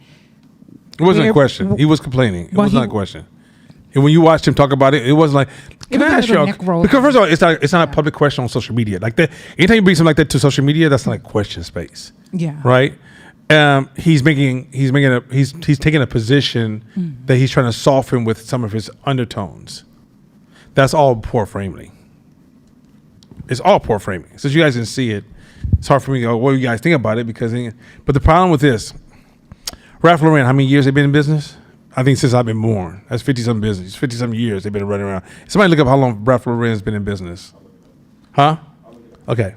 So Ralph Lauren has been in business for quite some time. Ralph Lauren has identified, they have built a hell of a brand, a hell of a market, a hell of a character. Excellent. Yeah. That's like me comparing my company to, what's the company in England that's the top, Ogilvy. I should shut the fuck up. If Ogilvy comes in the room, yo, I don't even do no comparison. And the reason you don't compare is a couple reasons. It's called scaling principles. 1967, that's the year I was born. God damn, 58 years, Ralph Lauren. That's why, understand me, it's just what we do. You know what I'm saying? Find this motherfucking wine. You know what I'm saying? Hey, Josiah, shut up. Anyway, the point is this. Josiah, like, you tell you, just shut up, man. Just shut up. Yeah, your mama old. Listen. She should be old. If your mama ain't old, that's a problem. Especially you get this, so you're like, wait a minute, that's true. My mama is older. But anyway, point is this. Yeah, we're back to East Oakland. Your mama old. That's my era, East Oakland. I don't know what y'all do now. But anyway, couple things. Here's a principle of scaling. As you scale, you get more options. So let's say you start your business at first. Guess who's doing your accounting? You are. Then you get to a certain point. Guess who's doing your accounting? Possibly outside services. Then you get to the next level. You got a bookkeeper. Next level, you got your own tax person, bookkeeper, maybe accountant. And next level, you got a lawyer. Now, while you are doing your own taxes, you should not be comparing yourself to the company that has 20 lawyers, 20 bookkeepers, and has fully scaled their company. That's one. Two, Ralph Lauren gave you a gift that you missed. Defense prevents you from seeing opportunities. Defensive thinking prevents you from seeing opportunities. You know why? Because you're too busy defending the past and won't welcome the future. So when Ralph Lauren says, "Bow, I made this," your people love it. That's enough for you to go back to the drawing board and be like, "Thank you, bruh. I missed something." Also, when he says, "I charged them $200 for the same thing. You charge $100. You say, market cap potentials are up here, not down here. Thank you, bruh." Mm-hmm. Send him a love letter. Yo, Ralph Lauren, you helped me see my limitations. Because guess what? All businesses are suffering from tunneling. And outside versus inside, remember we talked about that in class? Outside view versus inside view lets you know your inside view is limited. Next thing is that you never talk to your market as if you pay this much for them. How come you won't pay this much for me? Because you haven't figured it out yet. Don't ever attack me for that again. Mm-hmm. Don't ever give room for competition to come in and be like, you know what? We love you more than they do. You don't air your dirty laundry to your customers. What you say is, you call your team in for a meeting. Hey, y'all see this shit with Ralph Lauren? You see what we going through? What are we doing wrong? Radical responsibility. You see all the things I'm throwing all these things I taught in class to show you. That was all defensive umbrella that he's positioned himself almost like a victim of black people don't want to support me, but support them. And he even said all the donations I give back this much, which first of all, when he did his numbers and what he gave back was poor numbers. I was like, bruh, if you do your math, don't say that again. Like you could position a certain way, but you kind of like, It's not a good move. But if he says, hey, first of all, actively black, what colors are most of their hoodies? Black. Okay. So he just takes the same hoodie and keep changing the design, right? Now, if you turn the court and say, Court, how important is psycho-innovation? I mean, like coming with new shit. How important is that to survive in a retail business? It's extremely important. Extremely important. But you keep taking black and keep just changing different pictures. Another picture. Like the reason I can't buy any more actively black, I don't need the same hoodie. I got 10 of them. When I put them on, they all have the same warmth, same pocket right here, same. I don't have no color variations. And so now you're not there yet. So, and that's not bad, right? You picked the momentum with your people. I think you even said I got thousands of emails from my customers complaining. You got thousands of emails who care? Win. Doesn't mean you can't reframe the story or change their perception or play Jedi mind tricks and lead your customers over here. But you got that many customers who care and you want to talk about what they ain't doing? That's not business. Oh, okay. That's not business. That's never business. When you go into business, your goal is to move the conversation forward and see where the opportunities lie, as opposed to see where there's a degree of unfairness. Remember I talked about I don't care for activist thinking? Because activists have a tendency to shape the narrative to fit their argument, and what they end up do is they don't realize how much they're shutting out. Have you guys paid attention to Umar Johnson? So you know he's losing in school. Okay. In all fairness, okay. I'm not saying I'm just gonna go with this. I'm not. Is what you said is possible? Was there not a school? It's possible there wasn't a school. However, I'm going to assume on the side of just for the sake of his argument he made recently, because I only listened to a portion of it, and I had to tell my daughter, I said, baby, don't bring this kind of man home ever. You understand me? I know you're 6. Don't you bring this kind of man home. Hey, I'm being on what? Well, you can't whip me. What? So anyway, so I'll keep it at 100. Like, fuck all that. When I say fuck all that, it's like you forget I know shit, right? Because I go straight to East Oakland. Fuck all that. Okay.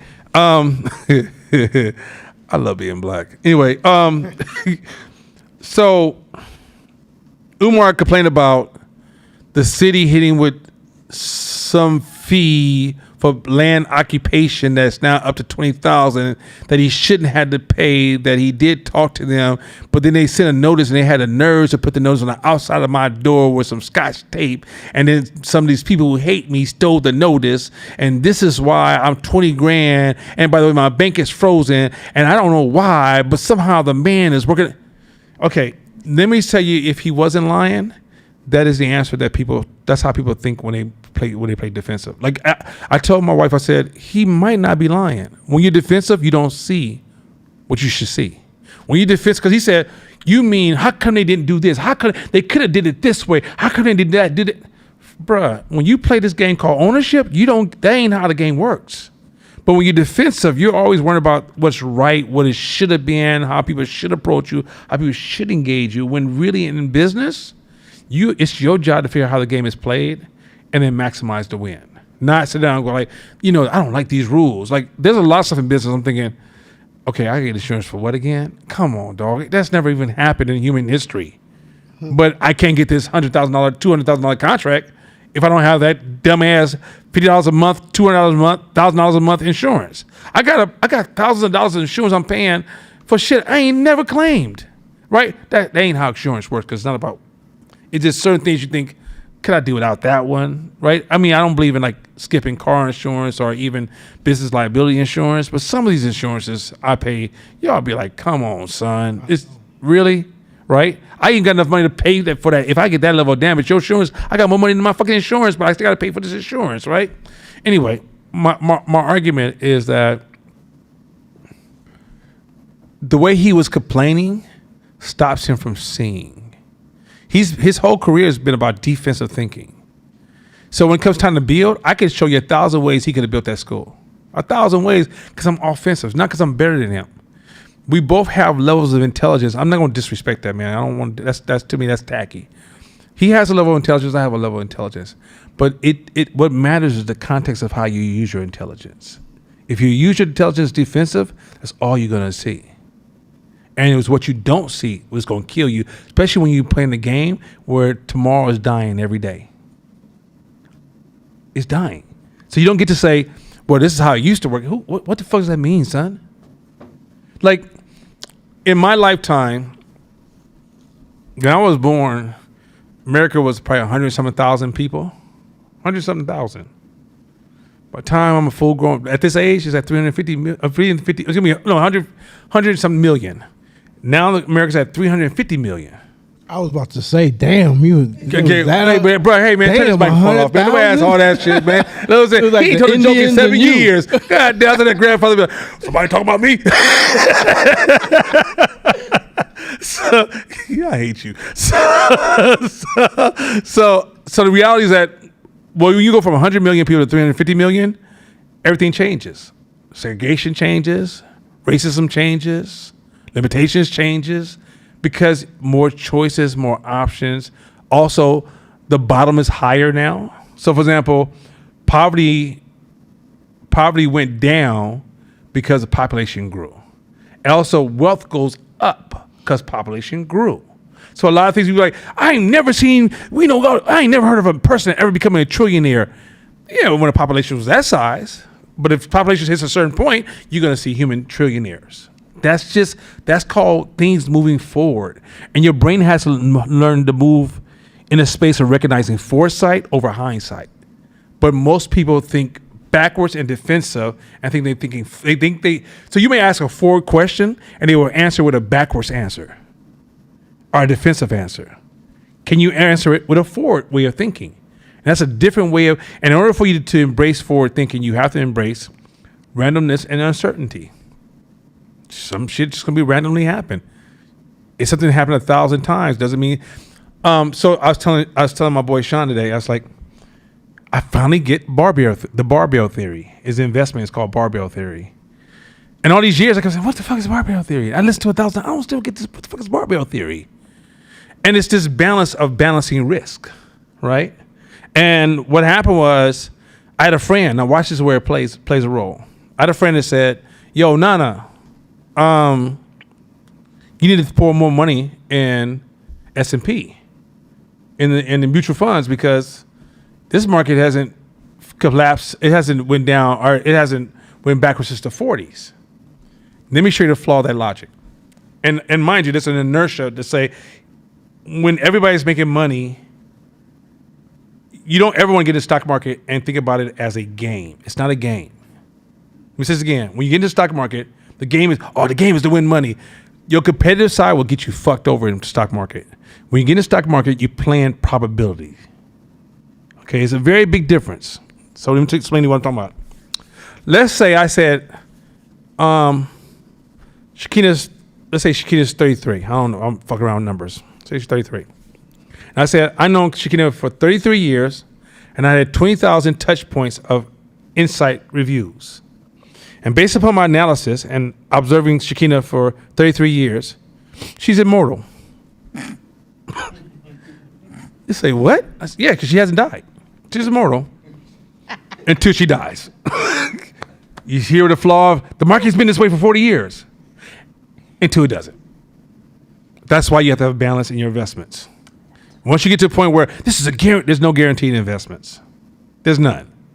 And here's the thing with the idea of there were 33 years when Shakina was progressing and evolving guaranteed. And to the 1 year, and you got to realize that the risk is not equal to the successes. You may have 5%, 10%, 5%, 10%, 20%, even a 40% hit of success. But one failure can wipe everything out. This is important to know this, because when you're in business and you're trying to play the game, when you're trying to gamify it, you're almost trying to neutralize this complexity and try to get into simple wins and losses and this binary rhythm. It's not like that. You don't even see the asymmetry is out of balance, which is, yeah, there's an upside downside, but it's not equal. It's not the same thing. A win is not equal to the loss. Loss is not equal to the win. And so, for you guys to think about getting into the stock market, diversification. Some people say, "Why are you diversified? Because you don't believe in what you're investing in." No, I don't believe in shit. My belief has no value in this conversation. Like, I can believe whatever the fuck I want to believe in, but randomness says I will fuck your beliefs over. That's important to understand this, because here's another example. Watch this. You have a child. Now, is it true, parents, that no matter what you do, you don't control your child's outcome? Is that true? So true. Okay.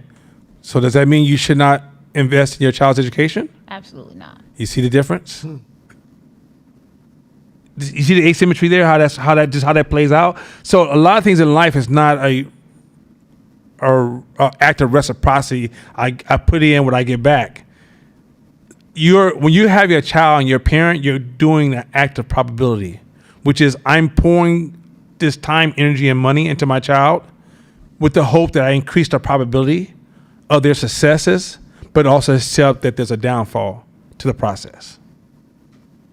You guys get that kind of thinking? This is important because I think when we get into business, somebody asked me in business today, said, Nana, what do you see?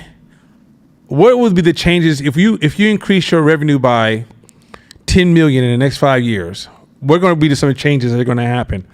I said, that's the dumbest question I ever heard. He said, what's that dumbass question? I said, because from day one, today and tomorrow, changes are happening.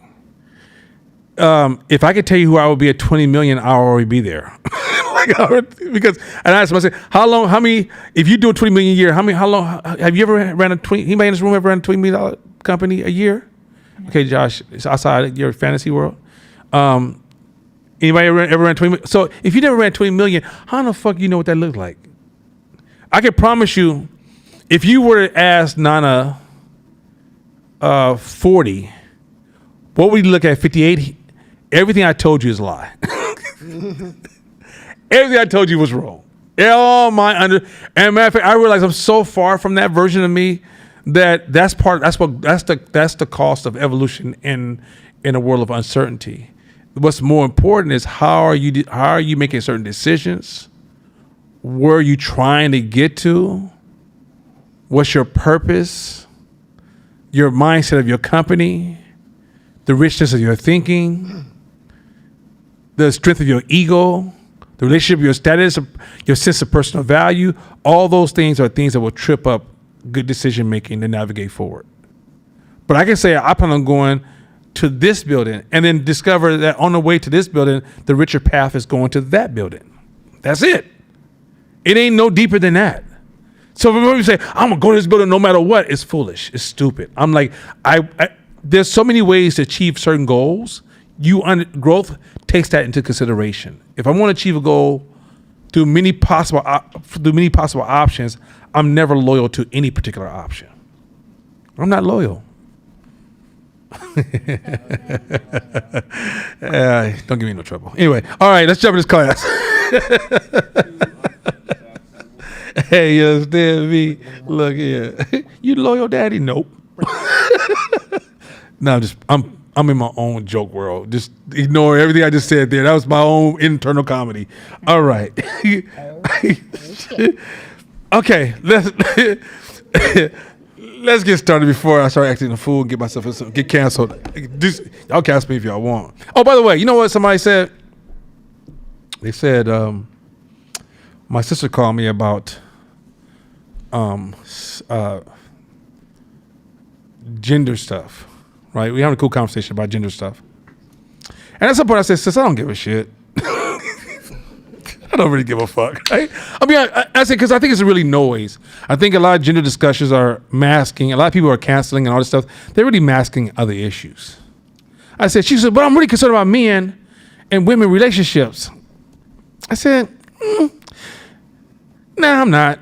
So she goes, well, what about these men who are not reproducing or don't want to engage in sex with women anymore? Whoa. I said, well, that's real. That's a real thing happening in this country. I said, they got other issues. They ain't got to do with women. This is some other shit. Women just happen to be part of the story. I said, also too, feminism the way you balance things like feminism is at the point of dating. See, let's say I go out with Kaja, and Kaja says, you know what, as a strong woman, I don't, and she runs a list down. I go, oh, cool. Hey, Fern, you going out to with me tomorrow night? That's it. We got choices. I don't need to hear this shit. I got choices. I'm about to sit here and keep talking to you about this bullshit. Yeah, you going over there with that activist shit. Hey, girl, what's happening with you? Get the fuck out of here. Anyway, all right. I don't be giving a shit. Anyway, there's some shit I ain't got time for the noise, man. I will not sit in no women versus men, nothing. I'll be out so fast. I like girls. Yeah, that's it. All right, let's do this.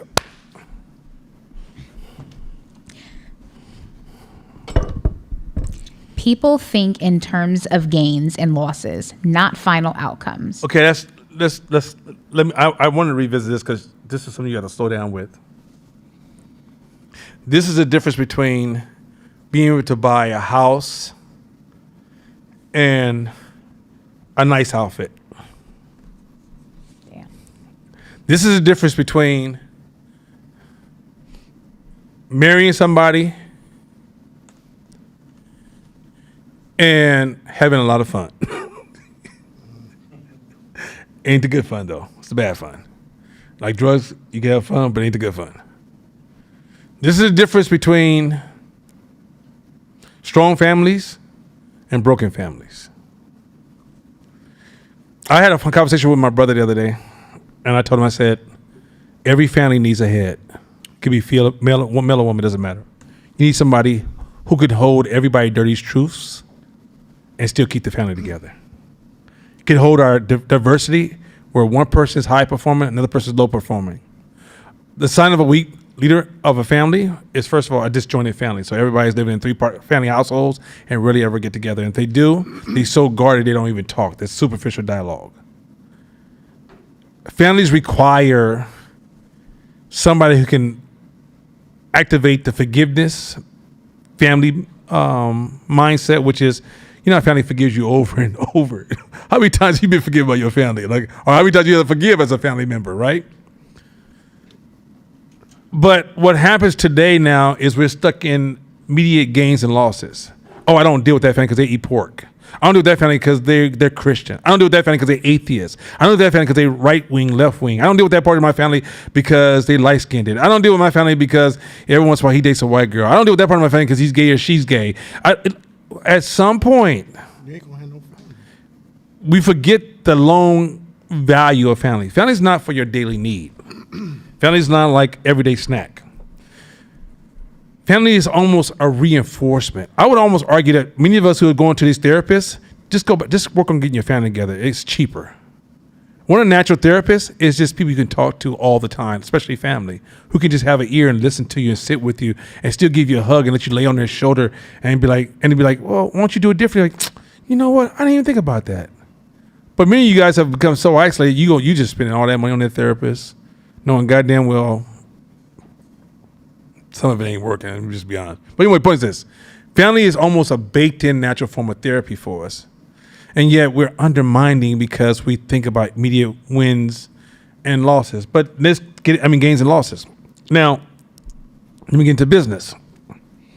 This is how you get pimped in business. Anybody ever been hustled in business? Tell me you didn't focus on gain and losses over the outcome. You ever signed up for multi-level marketing? How did they get you? Gains and losses, not final outcomes. Have you ever been to a multi-level marketing event and they talked about the final outcomes? They always talk about, and this person made this much money, right? When they start giving black people money in our community during COVID, did anybody ever go to those meetings when they was doing those incubators and think about the final outcome, or were you just focus on the immediate gain and loss? How many of you guys have bought into anecdotal solutions because of immediate gains and losses? I would argue a superpower is when you talk to anybody, try to map the outcomes. Just map it. What does this mean long term? Just try. It will give you different skin in the game. It'll give you a different negotiation position. It will empower you to have a different. It will change your questions. It will change your questions.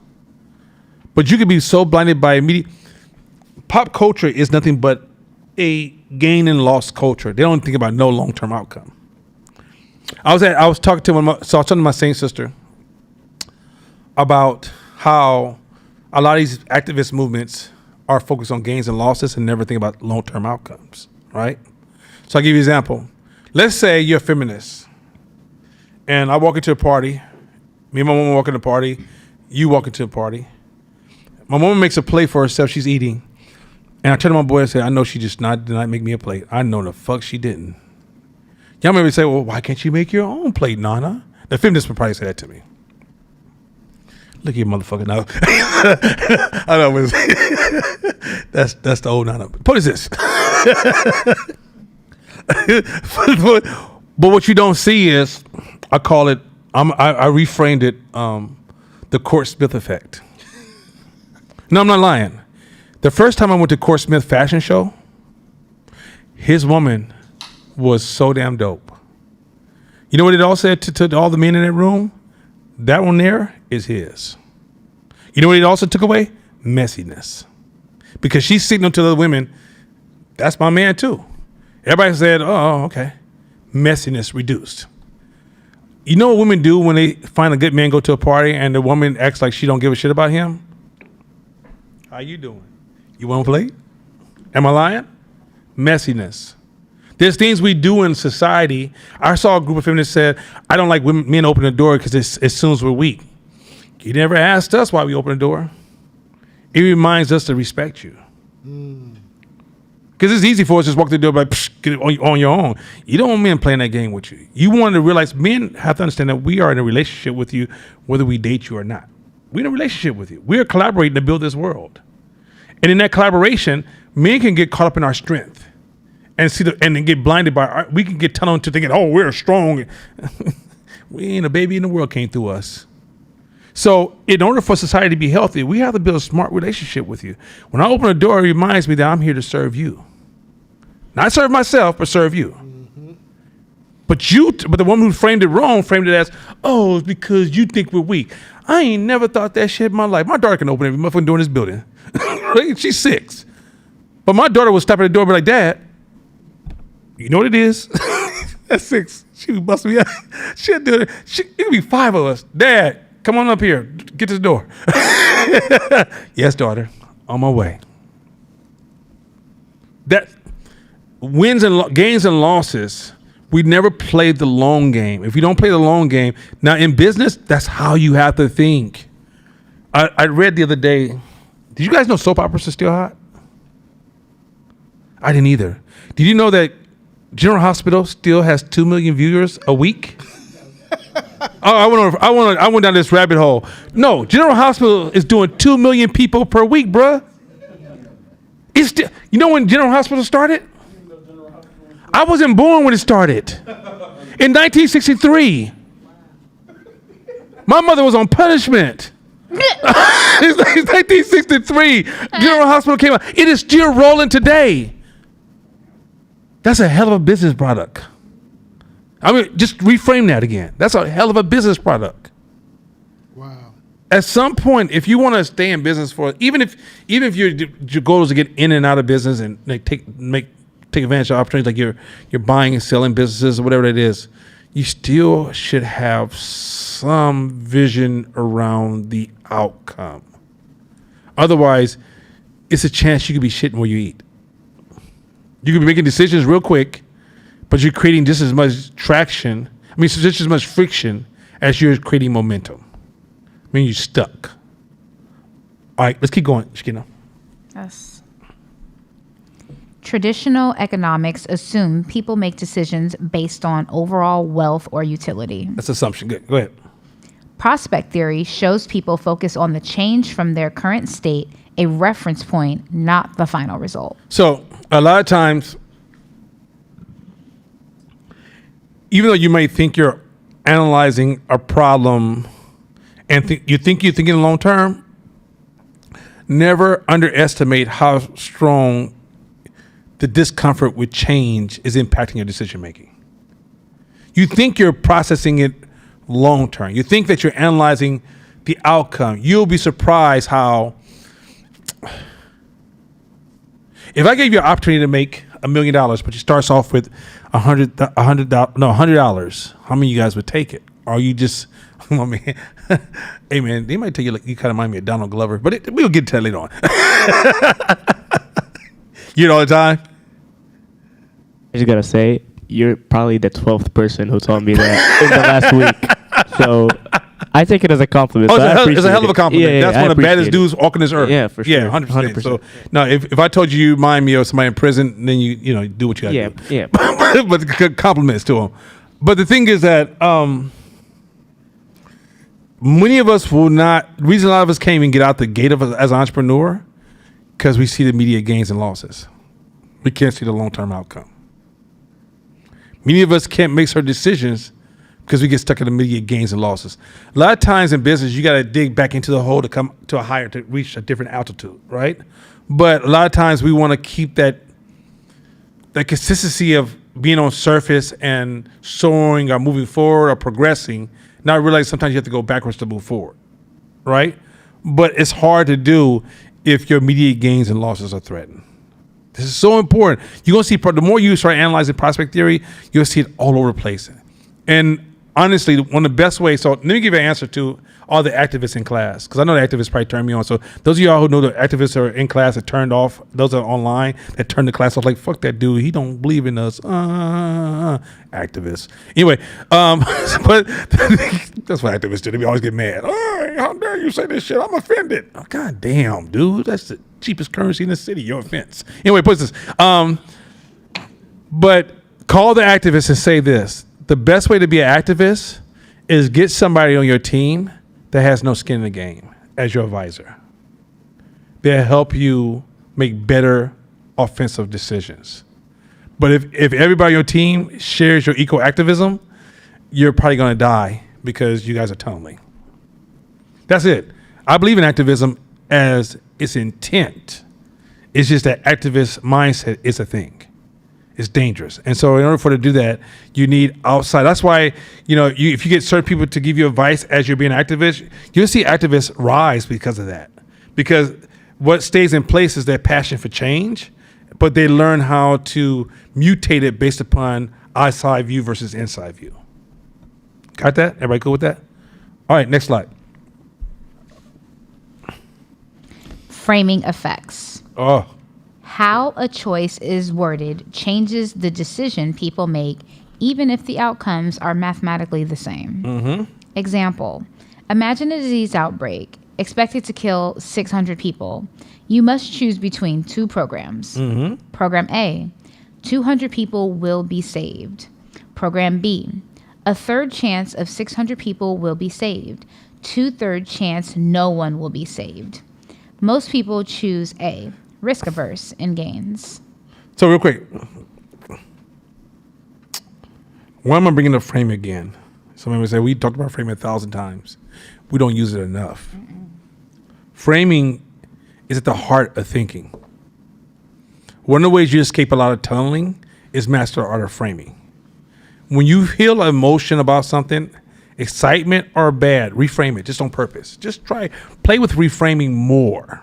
I promise you, the more you master art of reframing, the more you'll grow optionality. Many of us suck at optionality because we get stuck in a binary dance, which is, well, it's either this or that, right? If you reframe both this and that and play around with it, you'll discover more and more and more and more options. One of the ways to brainstorm something, start with reframing first. Just reframe things. Like, for example, let's say somebody approaches me and they want to have an argument about something I did. Natural response is to defend what you did, right? What I will say is, why does this bother them? What would have to be different for it not to bother them? What has to be true for this conversation to be moving forward? What does this person hope for me to do? What do they expect from me to achieve? Now, if I'm just playing with that flow of thought, I'm just turning the frame over and over and over and over. Do you understand the richness of my communication? Because I'm not just looking at it from you said something to me, now I must defend myself. I may even not even engage what you said. It says, let me ask you something. How come that's defensive? What is your assumption there? What has to be true for you to be offended? And as I'm engaging it, my brain's already playing with ultimate framing possibilities. I may even go to speak about something and go, well, this is what I'm thinking. However, if I was to reframe this, it could also be this. You see where I'm going with this? I'm leaving room for the conversation to breathe and people to engage and work on further solutions, as opposed to me walking into a room with absolutes and conclusions and endpoints and single binary. Like if somebody ever says this to you, okay, is it yes or no? I mean, tell me what you're thinking, yes or no? You left out all the other possibilities within that frame. Mm-hmm. So reframing is this thing where you're taking every point of the conversation that has every landing point of the conversation and just turning it around and say, well, this conversation would be different if it was like this versus that. How would I even feel about it if I saw it this way? I ever told a story about my daughter when I put my hand on her forehead, right? And she's running towards me. I told her yesterday because she's had this moment and she's feeling friction. Put my hand on her forehead and I said, what do you feel? Resistance? And she went to answer. I said, or a workout. And she's like, oh, okay. Oh, I see you. Right? But it's like, it's a thing of, I reframed this moment of pain as a moment of growth. It's the same thing. It's all how you frame it. So a lot of your emotions, a lot of times, many of us are suffering because we've had so many compounding of bad framing, and it's stacking up and feel like life is against me. I'm feeling hopeless. I'm almost depressed. You've been framing so bad for so long, as opposed to just learn to open the framing up. So the reason I want to bring back framing, because sometimes too, go back to activist thinking. This white man said, okay, I'm already got you. You're already put in a certain frame.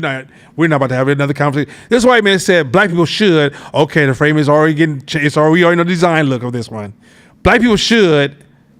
And instead you going, why would he say that? What was his insight? What was his perspective? What would he say?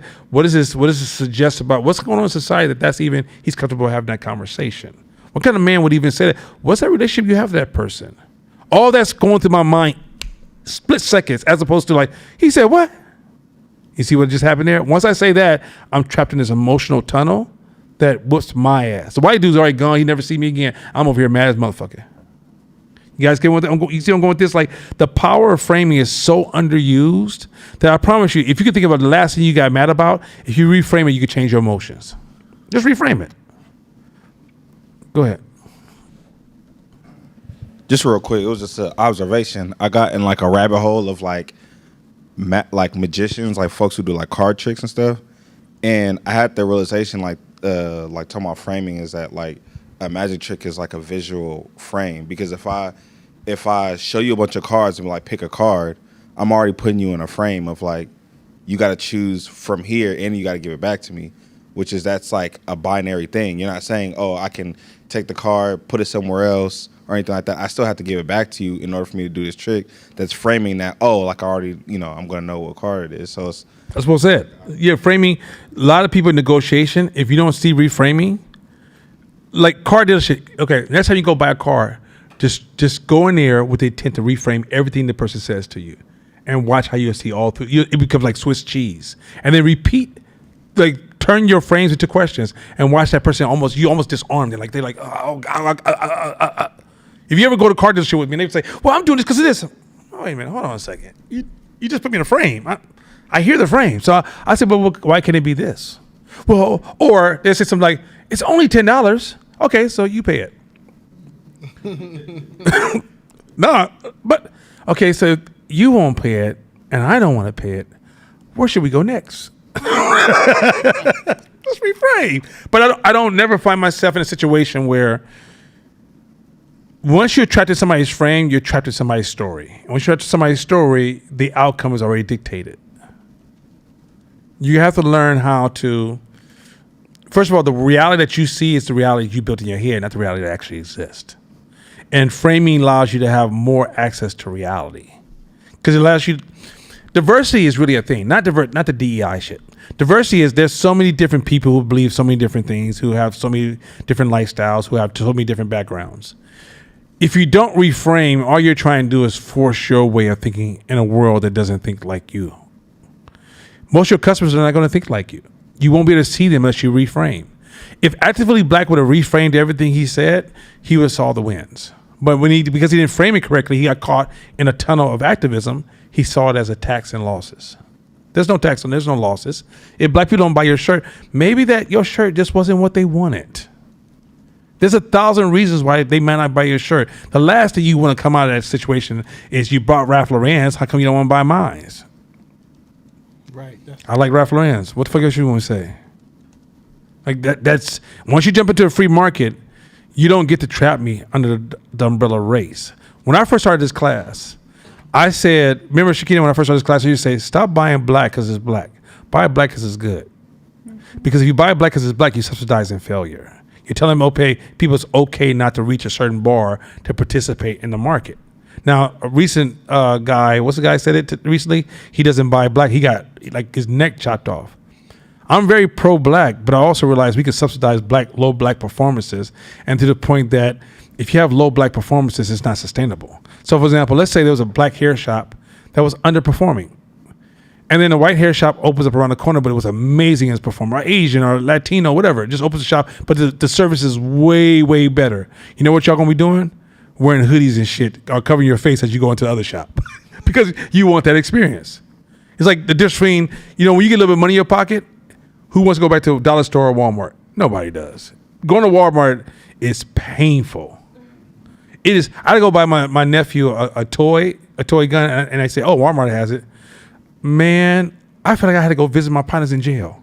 That shit was painful. I went. I pulled my phone out. All right, let me just pay for this shit. I don't need no bag. We don't do that.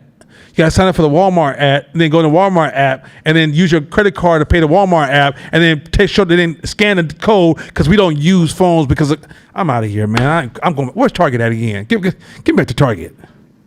Right? That's what happens when you run lower businesses. When the market grows, people have choices. Now, you live in a small town in the South, you open a black hair shop, and then you just there by default. Yeah, cool. You might get away with a lot of shit. But in California, it's not that just white people can beat you, other black people can beat you. You're in when you're in business, you're in competition. You're no longer in just live and be free and do what you want. When you're in business, you're there to be either win or take a loss. So when you run your business as if you don't realize somebody's going to show up at your doorstep and take your position, don't blame them for taking your position. You acted like you thought you was entitled. You're not entitled in business. Nobody owes you shit. So buy black was a statement implying entitlement. And ultimately, my argument was don't do that. So reframing, when people get upset about stuff, like even when Trump said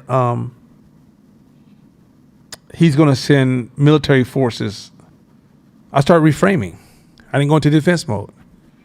I'm all over the place. I'm not going to talk about this in class because I don't really want to have these conversations with nobody unless you're doing some work in the community. But what I saw most people do, they just got trapped in it. He's being racist and he's attacking black people. And D.L. Hughley effect, which D.L. Hughley has the worst framing I've ever seen in my life. He never reframes. He sees a problem. He uses the same 1-2 punch time and time again. Reframing, if you're building, I had a conversation with somebody. I said, she was telling me about racism and all the horrible things about racism. I said, I agree with you. And she told my sister, I said, I agree with you. I said, but can we move to a point where we start thinking about, so if everything you say is true, what is it going to take for black people to be happy? And what would that look like? And all of a sudden, I saw her go from standing on top of this mountain to trying to figure out how to swim. And it's because most of us want to talk about what's wrong, but we can't stay here, people. We got to move on to what needs to be done. And that's where framing is a superpower. That's it. Now, you just want to talk about what's wrong with the past? Framing may not seem that important. When it comes time to build, that kind of mindset, framing is everything. I frame so much it's ridiculous. It's one of my most used tools is reframe. Reframing is my damn hammer. So I'm bringing it up again because I know we talked about it, but I don't think you guys understand the power of it. Reframe. A lot of things that you think is frustrating can be happy as fuck tomorrow if you reframe it. Reframe it. Hit the last one, then we go to the next slide. Last part of that slide. But go ahead, Trina. But we're framed. Yeah. But when framed in terms of losses, Program C, 400 people will die. Program D, a third chance no one will die, 2/3 chance 600 people will die. Most people now choose D, risk seeking in losses. Same math, but different choices due to framing. So here's the thing. So, okay. Court, tell me if I'm lying about this. When you're in business, you know it says most people would have chose A on the first one, and then most people would have chose D on the second one. The opportunities are when you can see that C and B and C is an opportunity. So most society be like, I would never do this, and where entrepreneurs say is, wait, that's good. We'll reframe so fast. We'll see where everybody's going, oh, that's ugly. We'll go, no, it ain't. If you actually just reframe that, you still won. For example, if I invested $20 in Ukaja,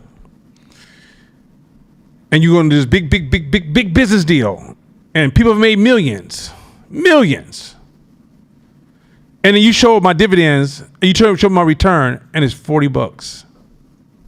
Some people be like, I'm done. She told me I'm gonna make millions. All I got was $40. Now it says, can I give you another 20?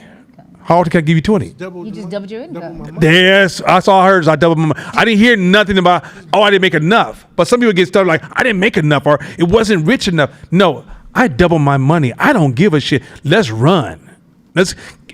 You say you give me back $60? Oh, what kind of witchery is this? Like you get one going. Like my brain goes there. A lot of us are missing business opportunities because we're having framing problems. Okay. Go ahead.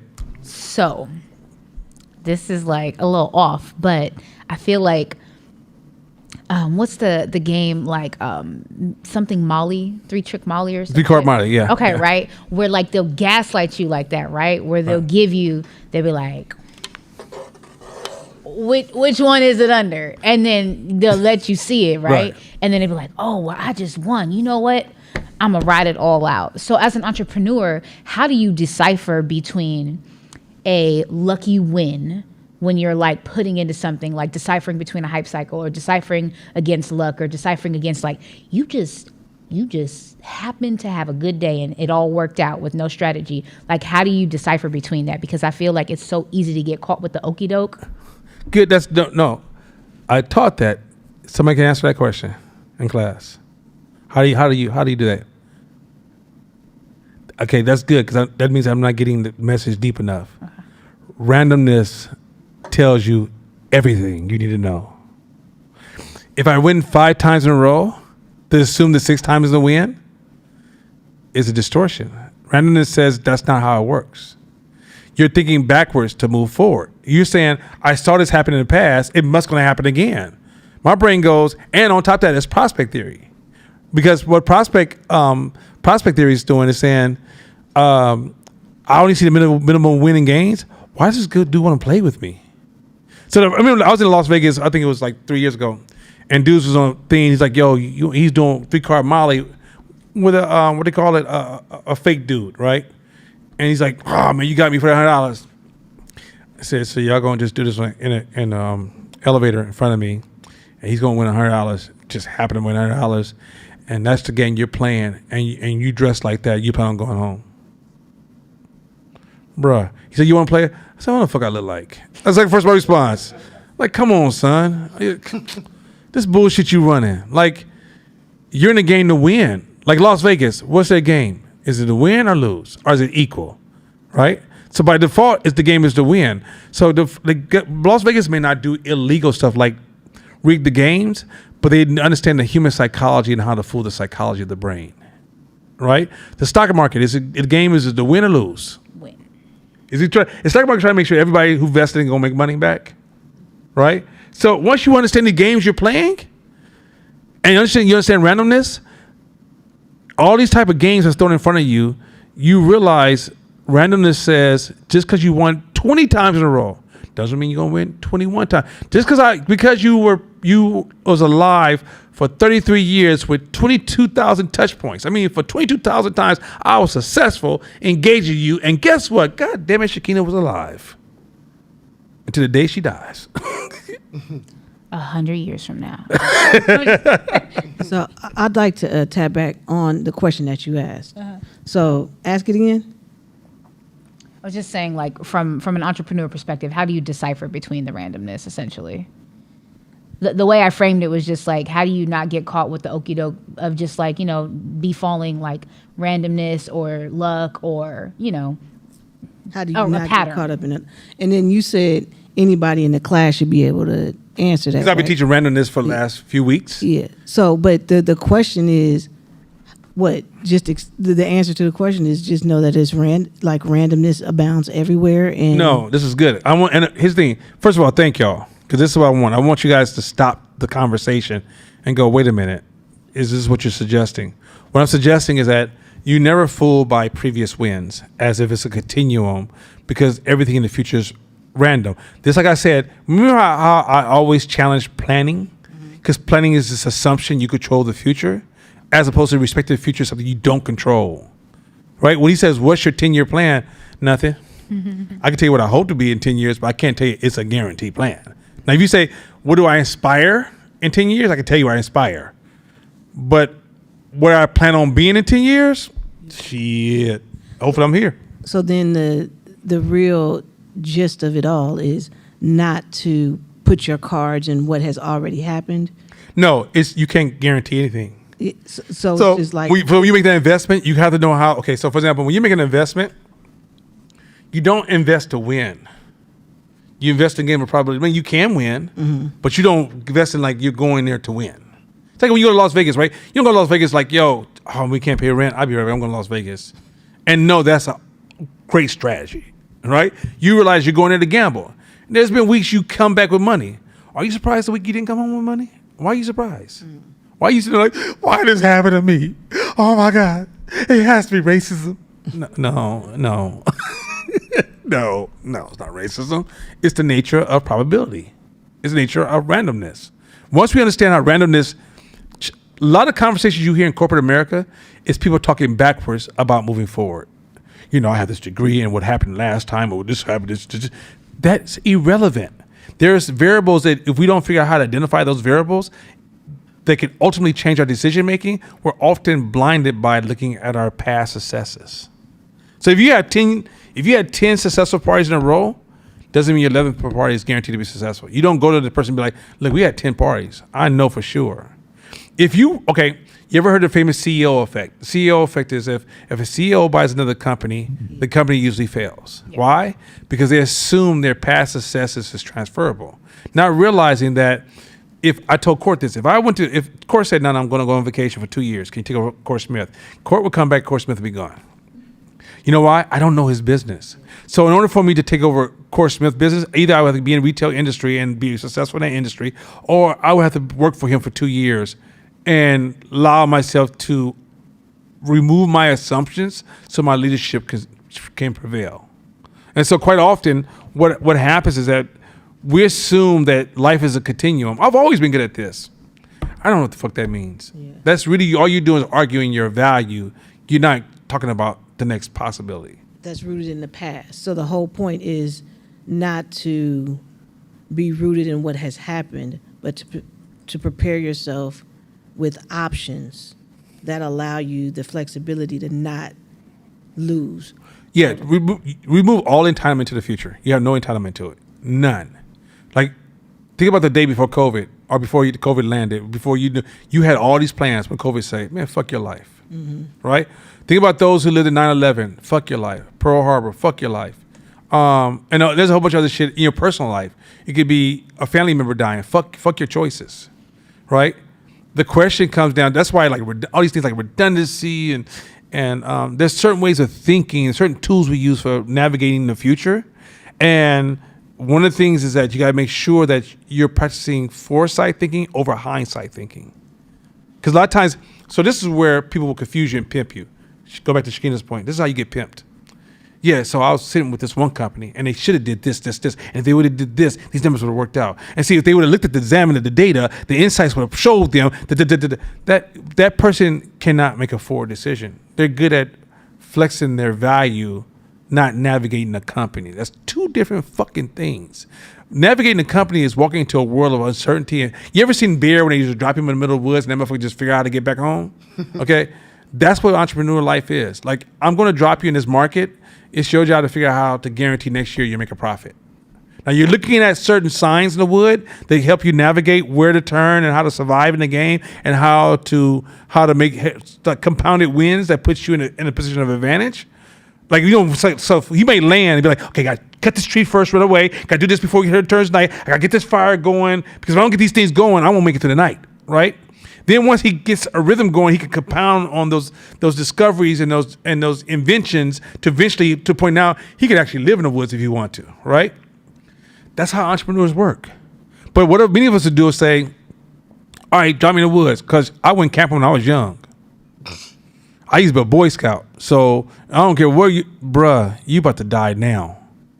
Or a motherfucker say, no, drop me in the woods because, you know, I do construction and I used to build houses. So I'm used to touching wood all the time. Pause. We used to touch it all the time. You know what I mean? so that's double pause. It's so the reality is that hey, Scott is being generous tonight. He giving us passes. Scott was like, okay. So the reality is that there's these assumptions that skills that seem somewhat associated have the same outcome and results, and that's not true. So the more you realize that, remember I taught a class about assumptions? It's the hidden area of brilliance or ignorance that can kill us. Hey, I was watching this show. It was an amazing show. It was like 10 different people who was dropped off in the bush in Australia. That's the harsh area. Oh yeah, I said fuck. You just whatever you brought in your bag, period. Nothing else. I think so. Oh, I loved it. So they had different people, like you said, and my assumptions went a certain way because they had two Aborigines that entered the game, and I'm like, ooh, this is their land. Yeah, they gonna know what to do intuitively. You know what I'm saying? Yeah. Like, and one of them was real, like, you know, touching the land and like, this is our land, and like, and I was like, this bruh gonna get it. He got it. And this white mom ended up winning. Because the name of the game is whoever lasts the longest. There's no limits. It's whoever lasts the longest. You got to find food. You got to create shelter. You got to survive. You got to figure it out. And whoever quits. And the two Aboriginal dudes, like, they were one of the first ones to give up. And the mom lasted for, she lasted for 57 days. And the only reason why she quit is because everybody else was gone. She could have kept going. She found a way to get one with the land, and assumptions killed everybody. So well made. That was dope. Go ahead. I was just going to ask if the way you're kind of talking about probability is kind of like being a poker player, where you got to, like, depending on where you are in the lineup, as far as like small blind, big blind, whatever your position, like knowing your position, then knowing what cards you have and what's the probability of the cards that might come your way, right? This is what you're talking about. As far as the probabilistic thinking, like kind of getting an idea of the range of where you are, what could come out, but knowing that something that never happens can happen at any time. 100%. Every time. Matter of fact, just because you've never seen it doesn't mean it's not going to happen. Exactly. Right? Also, too, having levers you can pull. Right. So levers of changing plans, pivoting, quitting. Right. Right. Strategic quitting is a thing, right? Yeah. There's no way to folding is real. Yeah. Folding is real, right?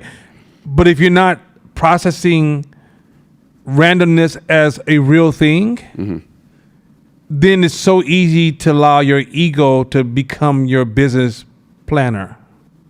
Your ego starts saying, "Oh man, because you know we've always been successful." It's like every time you ever see somebody goes, "Man, I feel like every time I put my hands on something, I'm always winning." Oh my God, really, son? Right. That means you could have had 20 wins in a row, which is true. You're just not prepared for the 20 losses in a row. Yeah. Or the one loss that topples the 20 wins. You just end up being a Thanksgiving turkey. Yeah, there you Ate go. for Yeah. 5 years, and then that one day. That's it. That's it.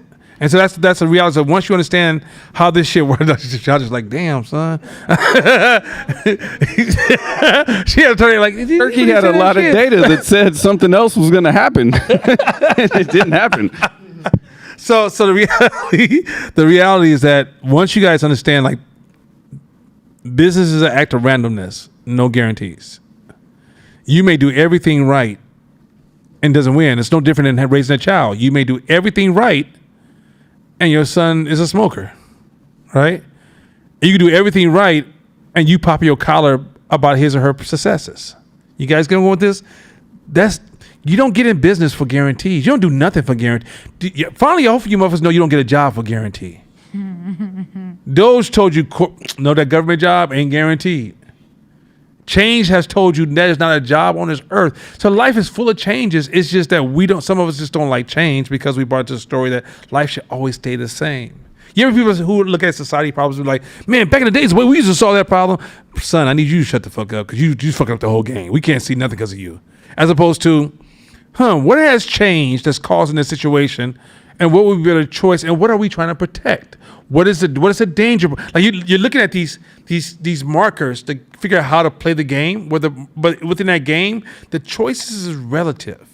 That's why when you read old business books, they can and cannot apply depending on where the game is. But just to say you can read a book and copy it forward, it's not a thing.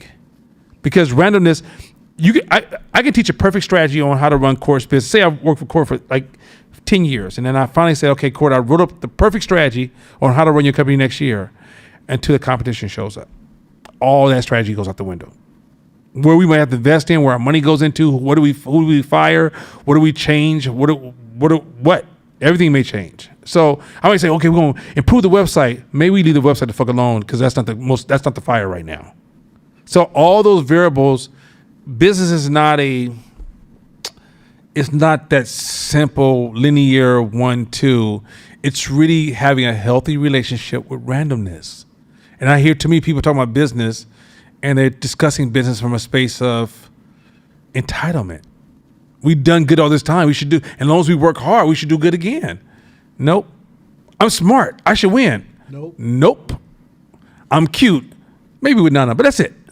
Y'all not getting none of my humor. Okay, anyway, let's go to the next slide. Yeah, dude. All right, let's do this next one.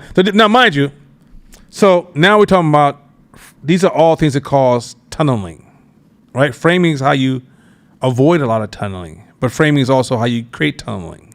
Let's get to the next. The reason these things are important, there's not a person that can hear my voice who's not a victim of tunneling. Most of the time when you see somebody's doing something stupid in business, it's not because they're dumb, it's because they're tunneling. They're not dumb. When you tunnel to the outside person, you look dumb. From the inside, if you're in that room where everybody's talking, it's nothing but brilliance being echoed. But it's within a tunnel.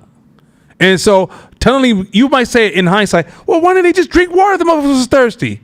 The motherfucker would still be here if he just drank a glass of water. Not if he was tunneling at the time. When somebody dies from heat exhaustion, they tunnel to their death. That's all tunneling is. So a lot of times, even in bad parenting, a lot of it is just tunneling. You might, okay, let's say your child says something that triggers an emotion or something historical trauma. Your response is going to be a tunnel response more than it is about, I'm thinking about what's best for my child. You guys get on going with this? Tunneling is, and if you can move through this world, realize that most people are not making bad decisions because they're stupid or they just ignorant. They're making bad decisions because they're tunneling. It turns you into an empathy monster. You hear what I just said? You can literally go to people and be like, hey, why do you feel that way? You don't go into like, no, that's stupid. Don't do it this way. You go like, why are you doing it that way? Did you think about this? They go, oh, then that means I should be thinking about it this way. You're like, yes. Thank you so much. All you did was just open the tunnel so you can see more. Because their brain has already did this. That's all they can see. All this other data exists around them. All they can see is whatever they can see through this little narrow lens and data. That's the world. And even when you talk to them, people will only listen to what they want to believe when they're stuck in a tunnel. They don't listen to data. They only listen to what they want to believe in the tunnel. This is important. I was thinking about this on insight. If you're doing insights, if you're listening to somebody and you're doing insights, you go ask somebody, hey, how come you did this? I want to ask you a question. Why are you working here? What's your reason for working here? What are some of the problems you're facing in your company, right? Can you ask questions to get them out the tunnel to be a partner in your insights? For example, you remember that famous one I told you about Intel, when the guy told Moore from Moore's Law, he said, so if somebody brought this company and they brought a new board and new workers and they came in to take over this company tomorrow, what would they do different? And he said they would do this. That was bringing him outside the tunnel. Then he says, then that's what we probably should do. Because at the time, Intel was focusing on just memory chips only. And they was trying to get into processors. Well, they wanted to get into processors, but it was like, well, we're a memory chip company. That's all. We just do memory chips. And somebody says, well, if another company brought us, what would they do? Well, they probably make us make memory chips. Okay. You see how that's a question to get you outside of a tunnel. So can you ask questions from people, even when they're talking to you, to free them from the tunnel, to help them make their own decisions? Yo, I was talking to somebody today trying to get them to do a certain type of business for us, bring them on board as a contractor. And so she said to me, you know, that's outside of my wheelhouse, but you're like the 50th person who asked me to do it. I said, and you keep saying no? I said, think about that.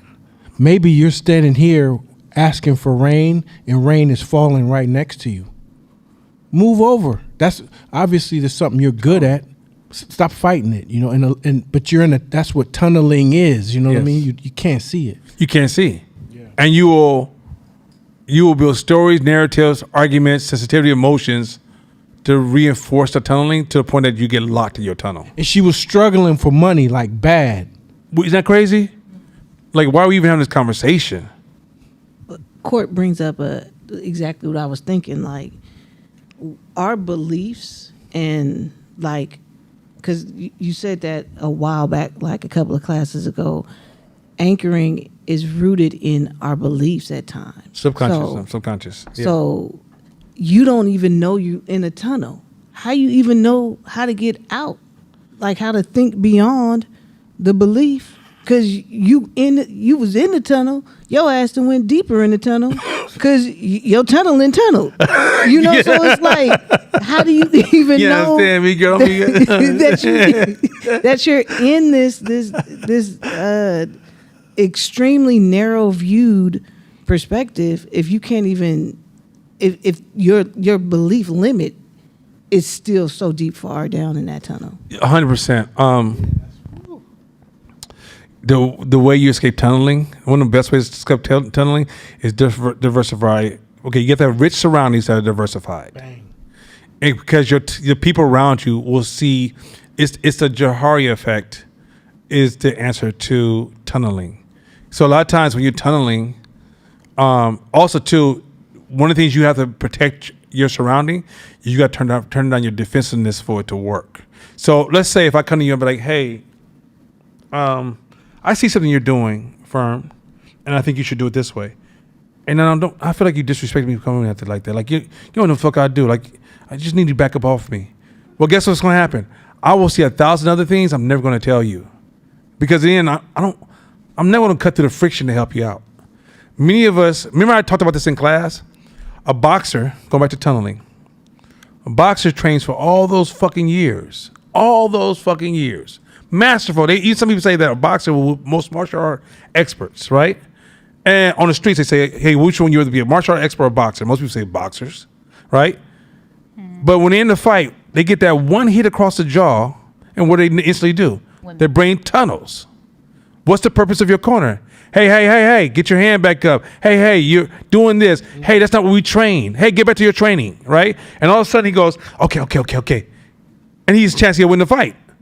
Now, you get that person like Roy Jones in his last years. I'm putting my partners in the corner. They don't even see your tunneling.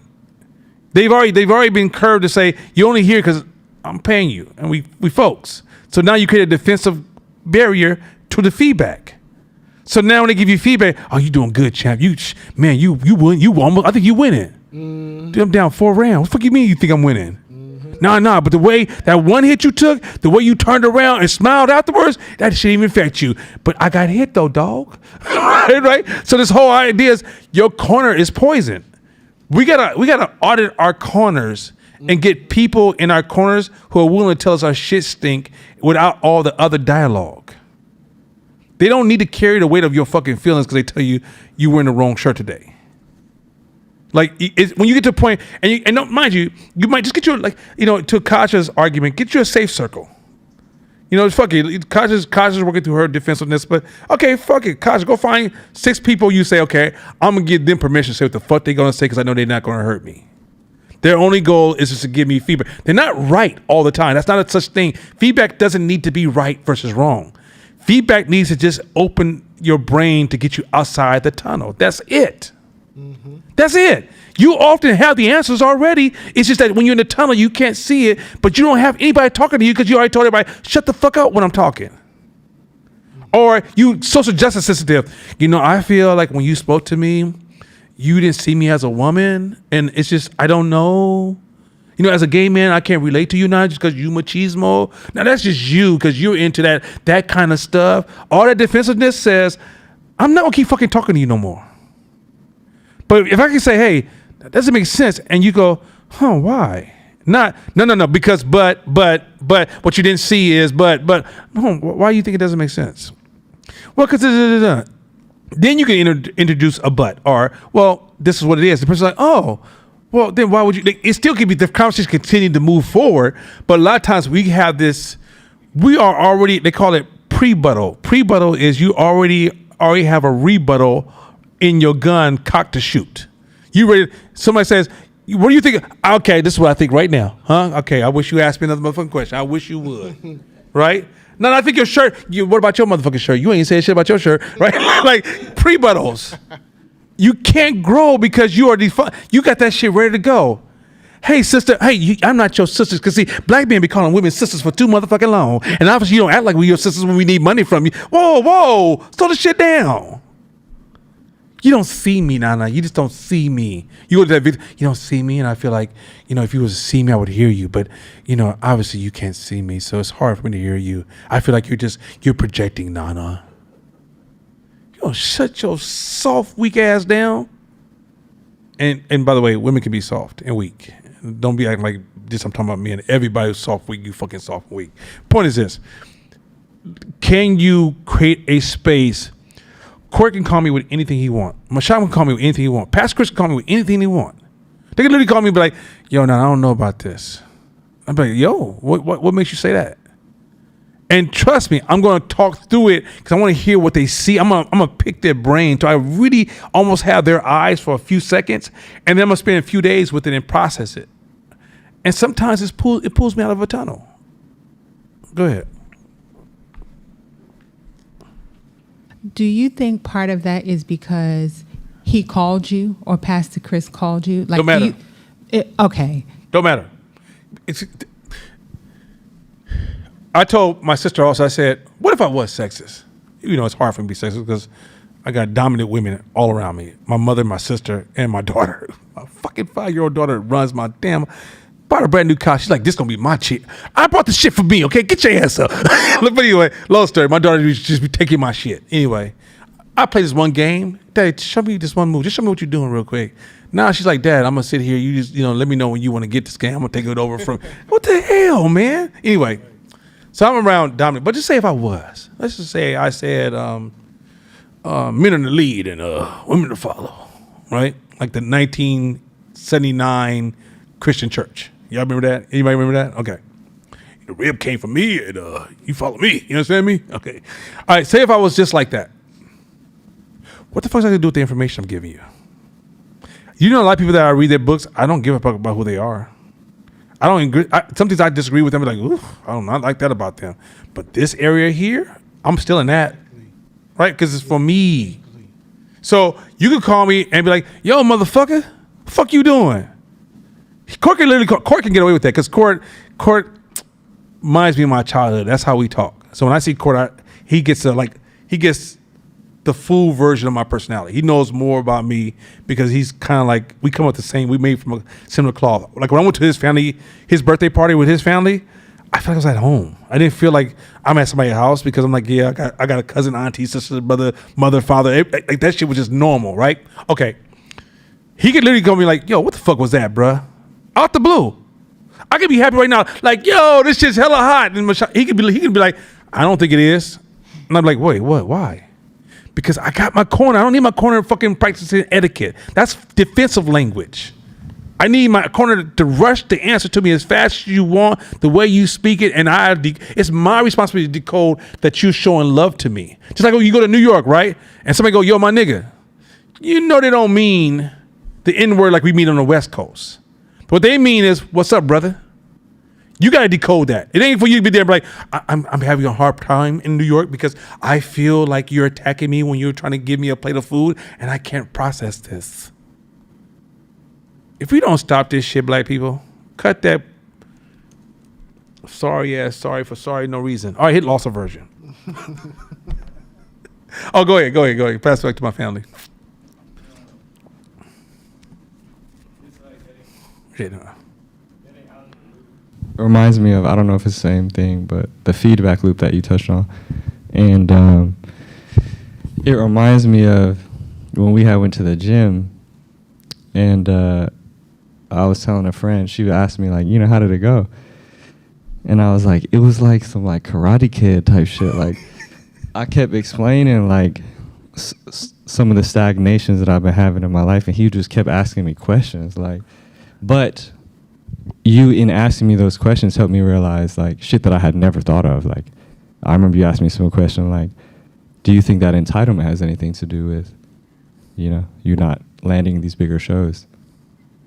And I was like, damn, I had never thought about that. But then when I go home and actually think and sit down, like that's a major part. But just a matter of like, again, like having good people in your circle that you can talk to about this, that you're not tunneling with, because that's an example of how I was tunneling. And I didn't have nobody to like be like, but bro, just look at it like this.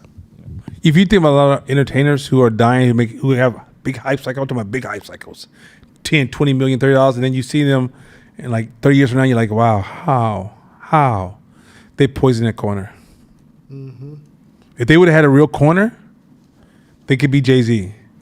But you got to have a corner that says, I don't know what the fuck. I think Jamie Foxx, I think he had that, the famous album he came out with last one with dun dun dun dun. I forgot the song shit. Anyway, about the alcohol, whatever. About the blame it on the alcohol. You know, the next album he came out flopped, right? And they interviewed him. And he said, you know why the album flopped? He had the wrong people. He said he brought all of his friends he went away and brought his friends with him to the studio. And he wasn't getting the proper feedback. You need quality. Like your feedback is more important than your thinking. Let me say this again. Your feedback is more important than your thinking. Your thinking can be weaponized against you. Your thinking does not guarantee progress. Your thinking is a very powerful tool, but we're a herd animal. We need others to enhance our thinking. Hey, Jordan, didn't we just have this conversation this morning? The exact same shit. Like, I don't care no more if I care about somebody, I don't care if they mad at me and don't want to hear the information. If you're in my circle, my job is to give you the truth, my perspective of the truth. But you need feedback, and you need people around you that will give it to you in a manner that is objective, not feeling based. And the last thing, because this is such a dope conversation, is us that humans, we're naturally better at giving advice and observing others than we are at our own shit. So you can, because of the lack of the tunnel, we're not in your tunnel. So I can see you running in a circle. Yeah. You can't. And you can be like, man, stop telling me that. Like, I'm not. And like, well, you here and you just went there and now you back here. You know what I'm saying? Like, so my job, you know, our job is to tell you the truth. Also, you know, the thing that's cool about human beings, you'll see the best of yourself and the worst of everybody else around you. You'll always be like, man, I don't understand why you do some stupid shit like that. Did you see yourself do it last week? Like, no, you didn't. You don't see it when you did it, right? Like, one of the things I learned from being around younger people is the distortions of aging. A lot of times when young people be like, what the fuck is that 19-year-old doing some stupid shit? And then somebody be like, you know, remember that time you did this when you was 19? I was like, oh, ain't this some shit? Ain't this some shit? Ain't this, goddamn, ain't this? And so learning how to like, it's almost like, you know, if you love someone, set them free. Well, I'm going to kind of tweak that a little bit. Leading is letting people be free. Having touch points, but let them go out.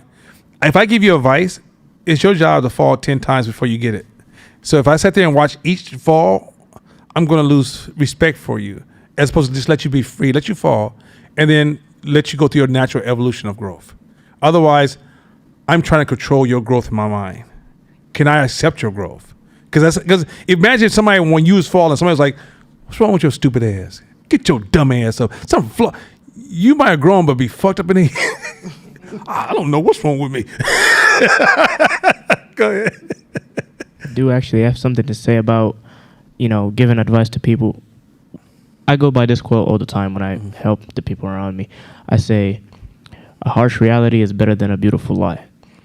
Because, you know, people complain about the relationships to me or anything, and I just give them like the harsh truth, and they tell me, damn, my nigga, this shit is harsh. I'm like, hey, I'm being honest, bro. I'm looking out for you. I'm being harsh because I'm looking out for you. I'm not trying to feed into your delusions. So let me help you with that too. Mm-hmm.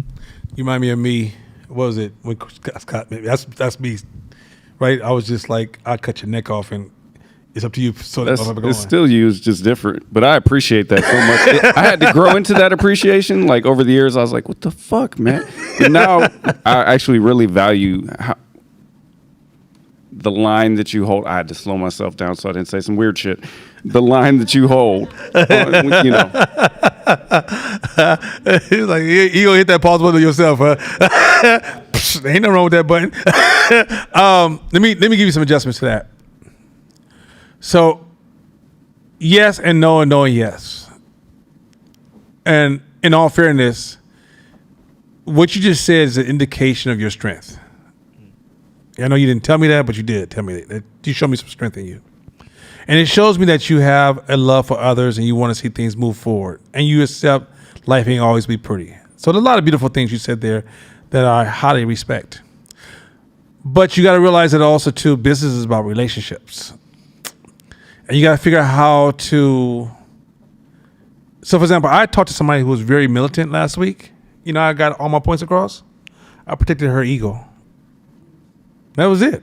The whole time I was like, no, I'm not here to challenge you. I think your points are well said. As a matter of fact, I think your brilliance is under-acknowledged. But let me ask you a question. Let's build on top of your brilliance. You see what I just did? And because a lot of times when you tell people something right, you can become addicted to that, to right versus wrong. That's dangerous. It's almost like a dangerous poison. You got to be very, very careful with it, because then you get pleasure off that. It go from, I got to tell you the hard truth, to the point like, shit, y'all, you ready to hear the truth? Because I got some shit for you. Right? Like, it'll get addictive, right? What you want to think about is that, especially when you're leading people, and a lot of people didn't understand when I made this change. It's how do I give you a deeper truth, but give you ownership as opposed to shame? That's the challenge. And a lot of times, I stole Jesus' method, which is I turn a lot of shit to questions. Because what questions do is allow you to have a conversation with on the inside, guided by me.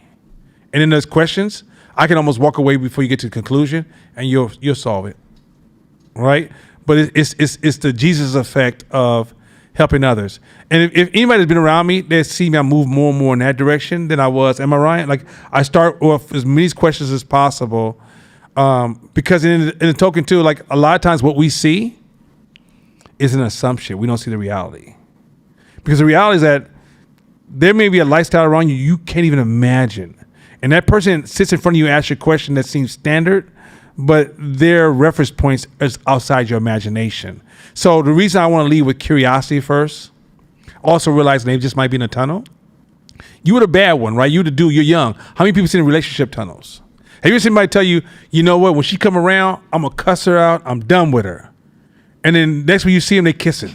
You're like, okay, I got caught in their tunnel. God damn it. I was like, yeah, brother, you know, you don't let a woman do that to you. You stand up for yourself. And matter of fact, you call her up and let her know, don't you ever come around here again.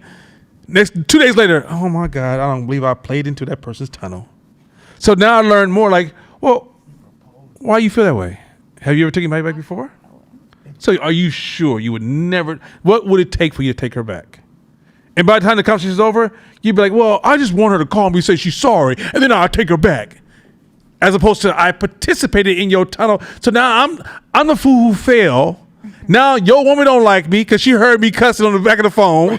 You don't like me because I represent shame. And now I lost 2 people because I played into your tunnel. You see how this tunnel game is a cold, cold game. So going back to your point, be careful when you become the person that people come to for advice. Learn to lead them where you empower them to make their own decisions. It more than you want to be right, because it is a dangerous addiction. Trust me when I say this. Go ahead. Pass it on. Or just don't lead them. I hate giving advice. You have to pry advice off of me, and people will ask me. And you frame me. That's a framing problem again. We just let me tell you. Okay, if your son came to you right now that you love, I don't give nobody gives everybody advice, right? I'm in line. Old lady be like, you know, this goddamn Trump. I don't be like, ma'am, you shouldn't worry about Trump. You should worry about that soup you're drinking, because that soup's gonna give you cancer. I don't do nothing shit like that. That's just ridiculous, right? But advice is part of life. You don't get a chance to say, I ain't giving none of these motherfuckers advice. Like, no, it's not that. It's not indignant, but it's just like, if it's friends, if it's family, if it's my daughter, whoever it is, I try so hard to just be like, I think you should do what you think. But when you try so hard, do you though? Yes. I don't want to give advice. So even you do it, you just don't want to do it, so which means you don't have ownership when you do it. Is that right? I don't even know what she just said. Well, first of all, go smoke some weed. Come on back in here. I'm going to tell you. So what he said was, when I do it, I don't want to do it. So I don't have ownership when I do it, but I do it. What I'm saying is there's so many levels of nuance and specificity. Right. That what am I going to tell you? I don't know the answer to your problems. I don't know where your bones are buried. I don't have full information. I know what you told me, how much of that is accurate. So I don't really want to be advising. Well, no, don't get me wrong. There's certain degrees of advice I don't get into. Like if you ask me, this girl at work told me this, what do you think I should wear tomorrow? I don't really give a shit. I don't know. I mean, fuck it. Do you, girl? Hey, right? That's what I got. Okay. But this class is an hour, 3 hours of advice. So should we just stop teaching now? Because you get what, just process. I'm saying you have a framing problem. Frame it. Reframe it. I'm trying to show you the power of frame. Reframe that. Well, it's easy to reframe it. Court, you and me talked about this last week at the end of class. When I come to a class to people who are experts in their field, I expect you to have Nobody's advice me. experts. That's why I'm here. Okay. Be careful with the word expert. That's another thing. I'm going to get to that in a minute. I'm going to teach about experts. Experience. Okay, fine. But even in that process, so you're not experiencing nothing? I am. Okay. So then when people come to you about your experience, you don't be like, look, I got mine, you get yours, girl. What the fuck you talking about? That's not the perspective. But the reason I'm saying is when you reframe, when you play with the word advice, there's different degrees of advice. So if you say, hey, there's certain forms of advice I don't like, noisy advice I want to stay away from, fair. If you say a lot of personal advice or things about their personal life and their personal choices, like for example, when somebody wants relationship advice, you might say, I'm out, right? In very small scenarios, you might say I'm out. But in most cases, you don't participate in that. But what you opened up by saying you use the word advice and then acknowledge the framing, and that's important. I'm doing that on purpose, not because I'm not trying to ding you right versus wrong. I'm trying to show you how context matters, and you didn't give proper context. Because if you have proper context, we have a conversation. But think about if you're working on strategy, you're not identifying context. I asked Sean a question that he gave me a perfect answer. I say, hey, Sean, what do you think? What's your thoughts on Trump and using his military force in D.C.? He goes, well, I don't know what's happening in D.C., so I don't really have any insights on that. I said, best fucking answer ever. But if you had said, I think it's stupid. You see where he flawed? You don't know anything about DC. How the fuck you think it's stupid? So context matters in that situation, because there's times when you do give advice and there's times you don't give advice. Just like everybody in this room, there's times we should, there's times to. There's no advice there's nothing we've ever taught. It's a blanket statement. Nothing's blanket. Nothing's blanket. There's time to and time not to, right? That's the whole book of Ecclesiastics. Look at me, Pastor Chris. Book of Ecclesiastics. I'm just letting you know. Don't be hating on my Christianity. Anyway, let's get this loss aversion going real quick. I just acknowledge myself. I remember one of these 2 books. Go ahead.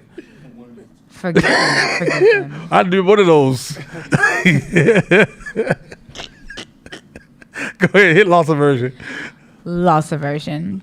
Losses hurt roughly twice as much as equivalent gains feel good. Mm-hmm. That emotional weight of loss outweighs rational strategy.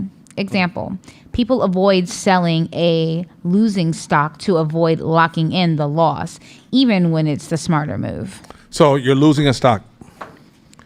Loss aversion could be also like you invested in something, it's not making you any money, but you think about how much it costs you. And you don't want to take the loss, right? The pain of the loss hurts so much. You're holding on to shit in your house right now. You got furniture in your house that you won't declutter because you're thinking about, this shit costs so much money. Let that shit go. Or you won't fire somebody. You want to fire somebody. Let that motherfucker go. The fear of loss is so much. A lot of times the loss is not the person or the object in front of you that's causing the friction. It's your own psyche. It's your own psyche. And guess what happens when you stuck in that question? You go into tunneling. If I fire him, and I let him go, where's he going to work? You can't answer that dumbass question. It's not a thing. Right? If I let this piece of furniture go, what am I going to put in its place? You can't answer that question. You don't know. Maybe there is something. Maybe there is. What is it? To let go of something else is to welcome something new, right? When you let go of something old, you welcome something new. But a lot of times, because of loss aversion, you don't let go of something old because your fear of the new. To gain something is it's more painful to lose something than to gain something. Ain't that something crazy? Mm-hmm. The pain of losing outweighs the pain of gaining. A lot of us are doing business with outdated models because we don't let those models go, and we have loss aversion around the way we're running our business in the fear of the new possibilities. New markets are begging you to participate and engage, and you cannot engage because you don't want to let go of some old story you told yourself. Go ahead. And you never know the price of tomorrow. Never know. Case in point, when I first started learning how to invest, I set what was called a stop loss. If anybody doesn't know what a stop loss is, it's an automatic setting that you can put so if it hits a price, it sells. Man, this shit bounced, went just below my stop loss, and then rocketed. And I had to buy all the shares I had back for way higher than I wanted to pay for them. I was like, you big fucking dummy. I never did that shit again. No, loss aversion. You wasn't a dummy, actually. Just because you do the right thing, randomness doesn't reward you. You're playing the long game for the reward, not the incident. There's a lot of times you do the right thing and get the wrong results, and a lot of times you do the wrong thing and get the right results. Doesn't mean you keep doing the wrong thing. You guys get where I'm going with this? So with loss aversion is how your brain feels in that moment. There's times you won't make certain deals because you're scared about what you're going to lose, not seeing the win on the opposite side of the deal. I see this all the time in business. Like most of us can't. Okay, so anytime you buy something in business, what is it? Are you buying or are you investing? If you have a business, investment. Don't put rims on your business. Do not put rims on your business. You hear what I just said? You don't put rims on your business. What I mean by don't put rims on your business, you're buying shit that has no value besides to you. Look at these motherfucking rims. Nobody else does besides you, dog. Nobody else besides you, right? And those rims are exploding within the next few months. Meaning that when the next rims come out, you stuck with that high price tag of loss. Right, that's just a loss, right? So on your now in your personal life, put rims on your, look here, put rims on your hair, put rims in your car, put rims anywhere you want to. But in your business, a business main purpose is what? To make money. Now, don't get me wrong. That means you design it well. You think about the human engagement of your designs that signals to the market value or whatever you want to signal to the market. But that's like if you came to Fight to Media and I created gold trimming around the floor. Now I'm going to a point that's rims in my business. Right? Let's be very clear. Don't put rims in your business. But look, I got jokes. Don't start shooting. Let go. So don't get me started. A lot of times in business, just going back to loss aversion, is we will build systems and build ideas. Okay, for example, I'm moving to a new office. I wanted to keep everything because the loss aversion. As opposed to just let this shit go and buy the next item and move on. When you move from office to office, do you know how much shit you're gonna lose? You don't get to just like, it's not like an apartment. You go, okay, I'm taking this over, I'm just move this over here, move that over here, make my new apartment still feel like me. No. You move from office to office. Do you realize from from year to year, you're losing shit? That still works. That's in tip-top condition. But you gotta move on to go on to whatever's next. Okay, let me give you an example of what I'm saying so I can put it on the ground level where chickens can get at it. Imagine being a carpenter who bought your tools in 1967 and you still use those tools in 2025. Could you imagine the speed of your performance? Oh, Lord. Could you imagine how hard your day would be compared to what new people using with their new tools? So imagine a person who doesn't let shit go because of loss aversion. It's a hard life. Think about that. Like, even, okay, let's say you tell your staff, hey, listen, we're going to go from here to here. And we're going to go from here to here. We're going to be here in 3 years. You got to be here with us or I have to let you go. Do you let them go or do you hold on to them because of loss aversion? These are real. I can't begin to tell you how you're going to be stuck on something. You're going to not be able to let something go. You're going to have an old refrigerator stove that you should have let go a long time ago. Because you think, you know how much we paid for that stove? Dog, the stove don't even work. It's only 2 eyes that come on. The other eyes, they never come on. Yeah, but that shit was hella expensive. You know how many times I had it repaired? Oh, Lord. I just spent $2,000 on a repair. I know, let it go. Throw it away. It's trash. Well, I'm gonna try to sell it. And if nobody wants to sell it, then we're gonna just want to deal we gotta deal with. Loss aversion. You're tunneling. You're missing opportunities because you're stuck in a tunnel. I promise you, it's a cold-blooded tunnel. If you just pay attention to loss aversion, you'll say, "Oh my God, everybody's doing that shit." Yeah, everybody does loss aversion. I'm gonna drive this car. Okay, I'm not messing with you, Court. Do not do this to me. This is not personal. Court just said, "I'm gonna drive this car till the wheels fall off." Maybe I will. Maybe I won't. Depends. I'm not saying it's not economically smart, but if it starts to compromise other things, once again, that's different. Loss aversion says to me, let that shit go. I used to love old school cars. Till I started working on my loss aversion. You can't get me to drive an old school car. I gotta drive it for a day.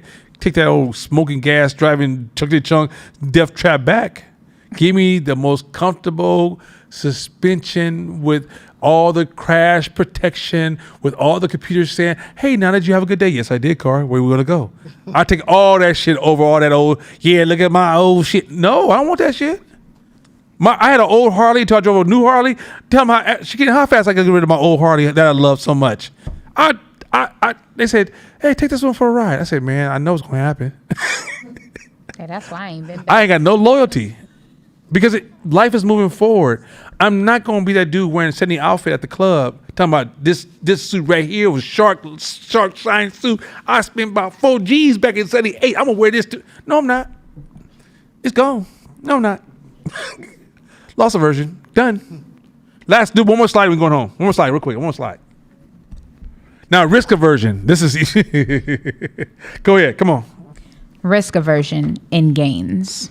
People prefer a certain gain over a risky one with the same expected value. Mm-hmm. Example, choosing a sure $500 over a 50% chance to win $1,000, even though the expected value is the same. People prefer 100% chance of 900 over 95% chance at 1,000. Certainty effect. So you know how they know how that hurts you? Have you ever bought traveling insurance? Yes. How many times? Too many to count. Yeah, I know. How many times have you guys paid for them subscriptions where if you ever come back here again, you like the movie subscriptions and all the little dumbass subscriptions? Because how dare I ain't taking that risk. Do you realize? Okay, there's some risk where the probability of chances is higher, so it makes sense, like car accidents. Travel insurance. You know they got you, right? That's risk aversion. A. Shakina will always. No, but put Shakina in the court. She's always gonna swing on you. but look, What right? about this? Listen, Go right? ahead. Go ahead. Story time. Oh wait, to me or to Josh? Well, okay. Let Shakina swing and then Josh back her up. Go ahead. Okay. No, so what I was gonna say. It'll be interesting. Okay, y'all know I be trying to take vacations and something always happens. So I got to go on a successful vacation this time. And I mean, I'm not trying to be a victim, y'all, because I don't do that thing. But literally, like, so much stuff went wrong. Like, tsunami warnings, like falling out and passing out on the way to the gate. Like, just all the things that could happen with all the preparation that I could do happened, right? No, like, not mad planning, like all the things. I, of course, got travel insurance because I'm just like, it's better to be safe than to be sorry, which I'm probably proving your point. So I'm good with that. But then I'd be sitting here thinking, I'm like, okay, yes, I have probably got more times than over. But that random time that I go and there's a tsunami when I'm on vacation and it was like a very real sleeping in the car overnight, getting kicked out, like not having anything. I was like, if I don't die, at least I will have some coverage. Okay. Every time. Man. I mean, it just happened to me. Hey, I know this one time. This one time, right? I get it. That one time it happened to me. I remember that one time I stubbed my toe. If I just had insurance, my toes would be better. Here's the other thing too. How many times have we suppressed taking a risk because something was safer? Jobs. Is that risk aversion also? I mean, somebody go, I took this job. How many times people talk like, man, I took this job because y'all out there taking them risks. I can't be doing all that shit. But you're not happy at your job though, bro. How many of you guys won't travel to foreign places because shit be happening? Because risk aversion. How many of y'all would never ride a motorcycle because, oh my God, you can get hurt? I mean, I'm not a safe motherfucker. I want you, do you understand that at the heart of that is when you avoid risk, you also avoid seeing? Risk is part of creativity. If I wrote up a list of like all the things you have to practice to master innovation and creativity, like because creativity and innovation, try it. If you think you could try it without embracing risk and being defensive, I want to put you in an innovation competition. I promise you, I'll be patting you on the back. Hey, it's okay. You're going to be better next time because you part of risky. So I remember when I first started my business, I've been riding motorcycles. I used to ride a Hayabusa. Then went from Hayabusa to Harley. Then I had Hayabusa and a Harley. And I still ride Harleys to this day. And somebody goes, Nana. I mean, I was talking to, what's the basketball player with the beard that comes from Oakland? He came played in Oakland? Baron Davis. So Baron Davis, he's like, yo, Nana, why you ride motorcycles? I said, because I needed to be in business. I need to have a healthy relationship with risk. If I develop an unhealthy relationship with risk, I will make dangerous, suppressed decisions that over time will compound and work towards my limitations. There's a discussion around the owner of Price Club. Price Club was before Sam Club and before Costco and before Home Depot. By the way, they all came from him.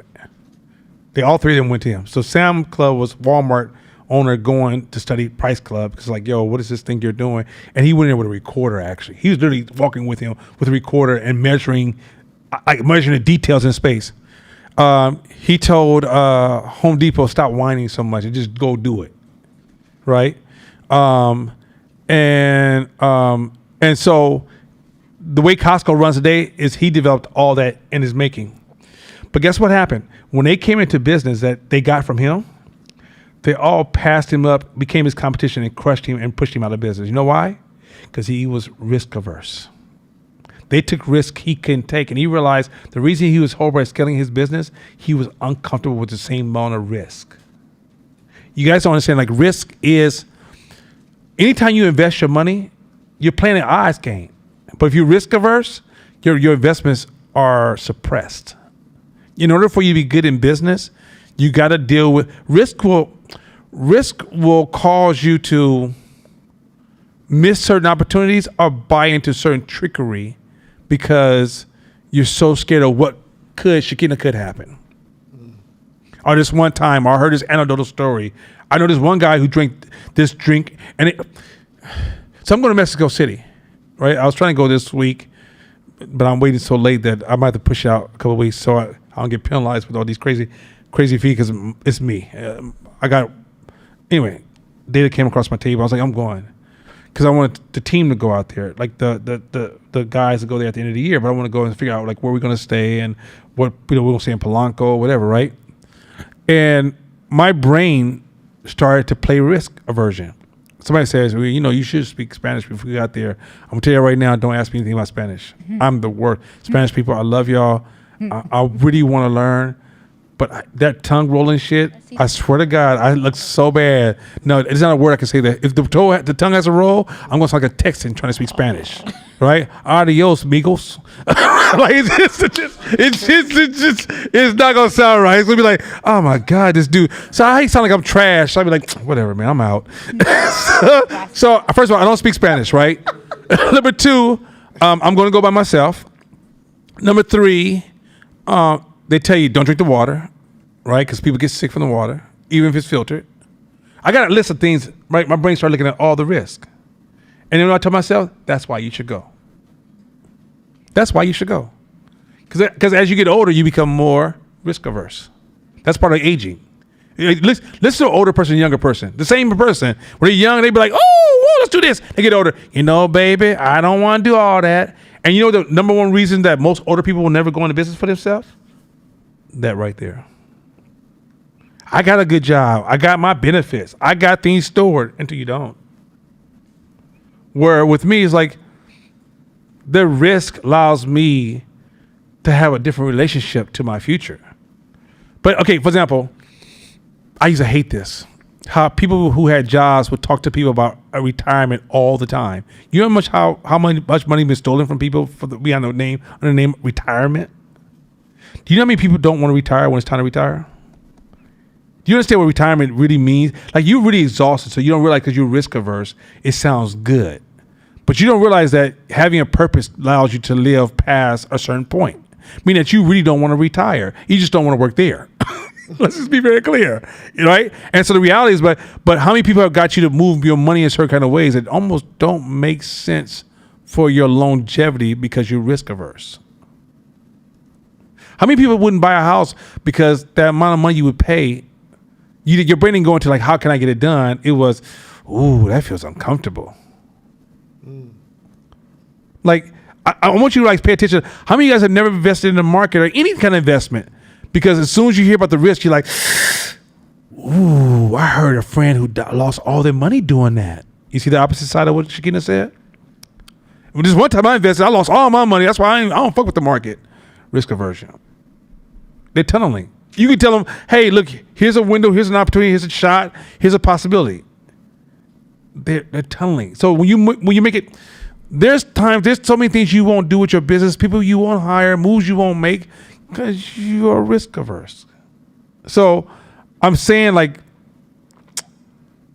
instead of when you hear risk, slow your emotions down, slow that energy down, back the fuck up, start having conversations so you can pull yourself out the tunnel, and then make a better decision. Like, if you calculated all these insurances you guys are paying, ask yourself, does this really make sense? But don't you have to have insurance? Or are you trying to avoid risk?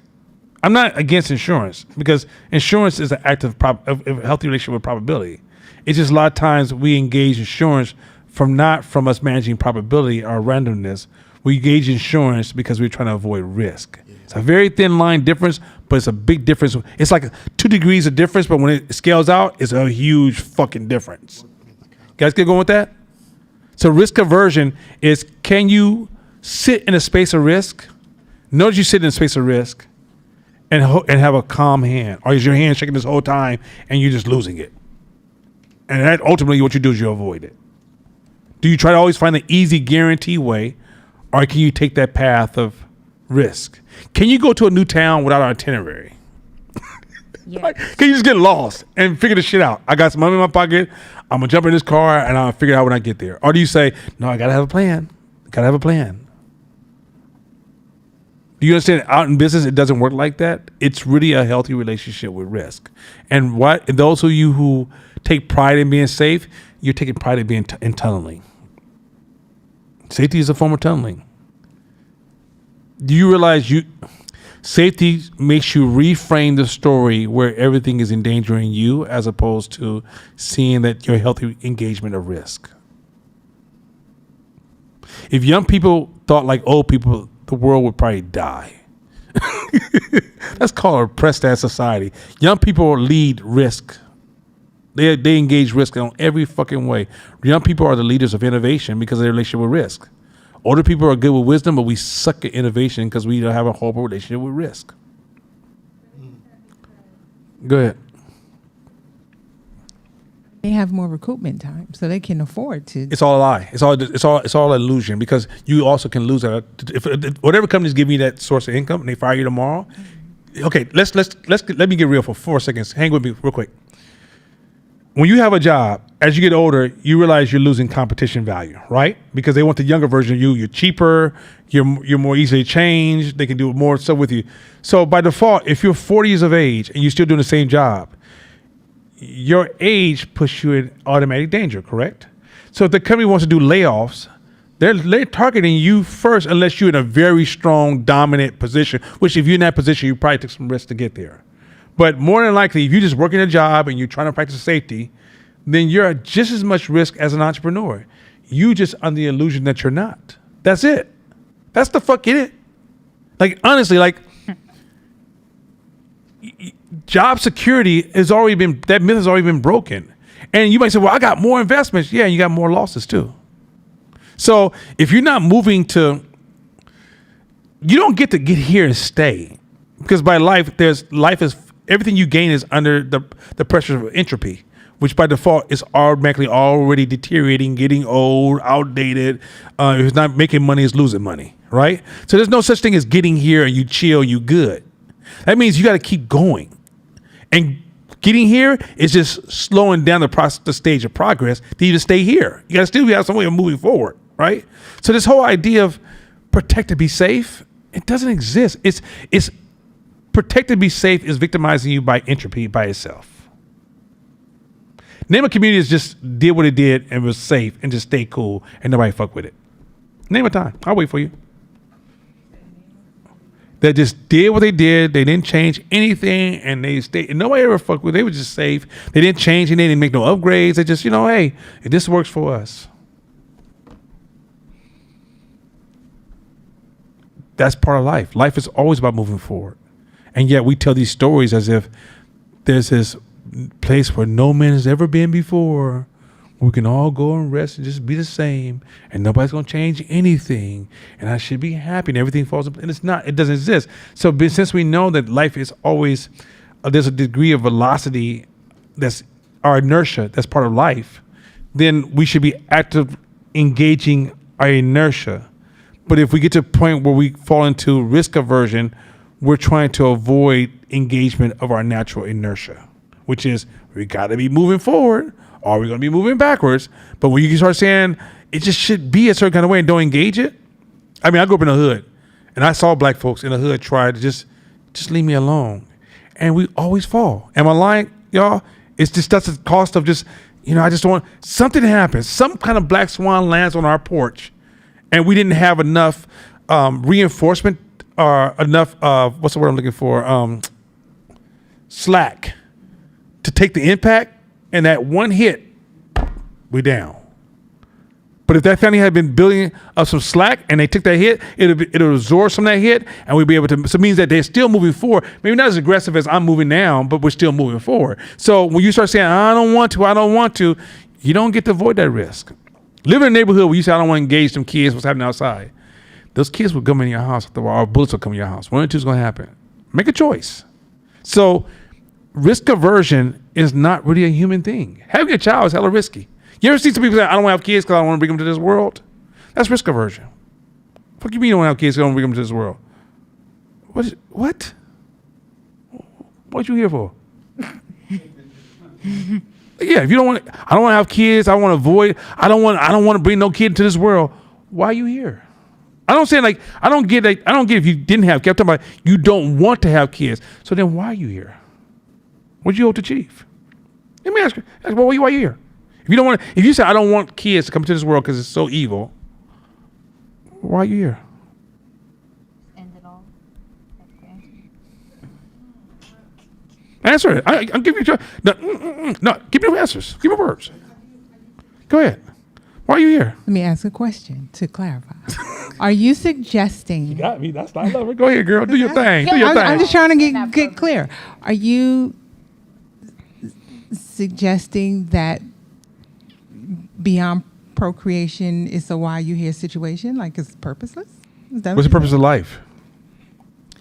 Well, it depends on what life you live in. No. What's the purpose of life? You can think you can choose. You can think you can cheat. But look, okay, who in this room not gonna die? Anybody got a choice? Right? Okay. And who in this room was been on this earth and didn't depend on other human beings? Anybody? Anybody says fuck human beings? Anybody? Okay. Anybody can predict the future and guarantee me that tomorrow the world's going to blow up with one nuclear bomb and it's just why we're even trying anything?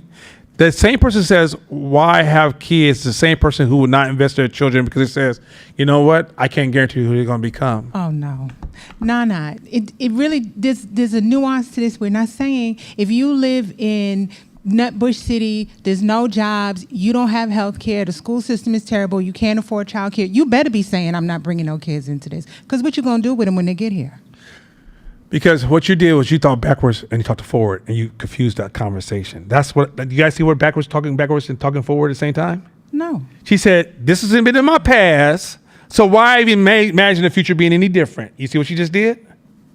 The future, you don't own that conversation. Kids are the innovation that allows us to build on. Kids change the world by default.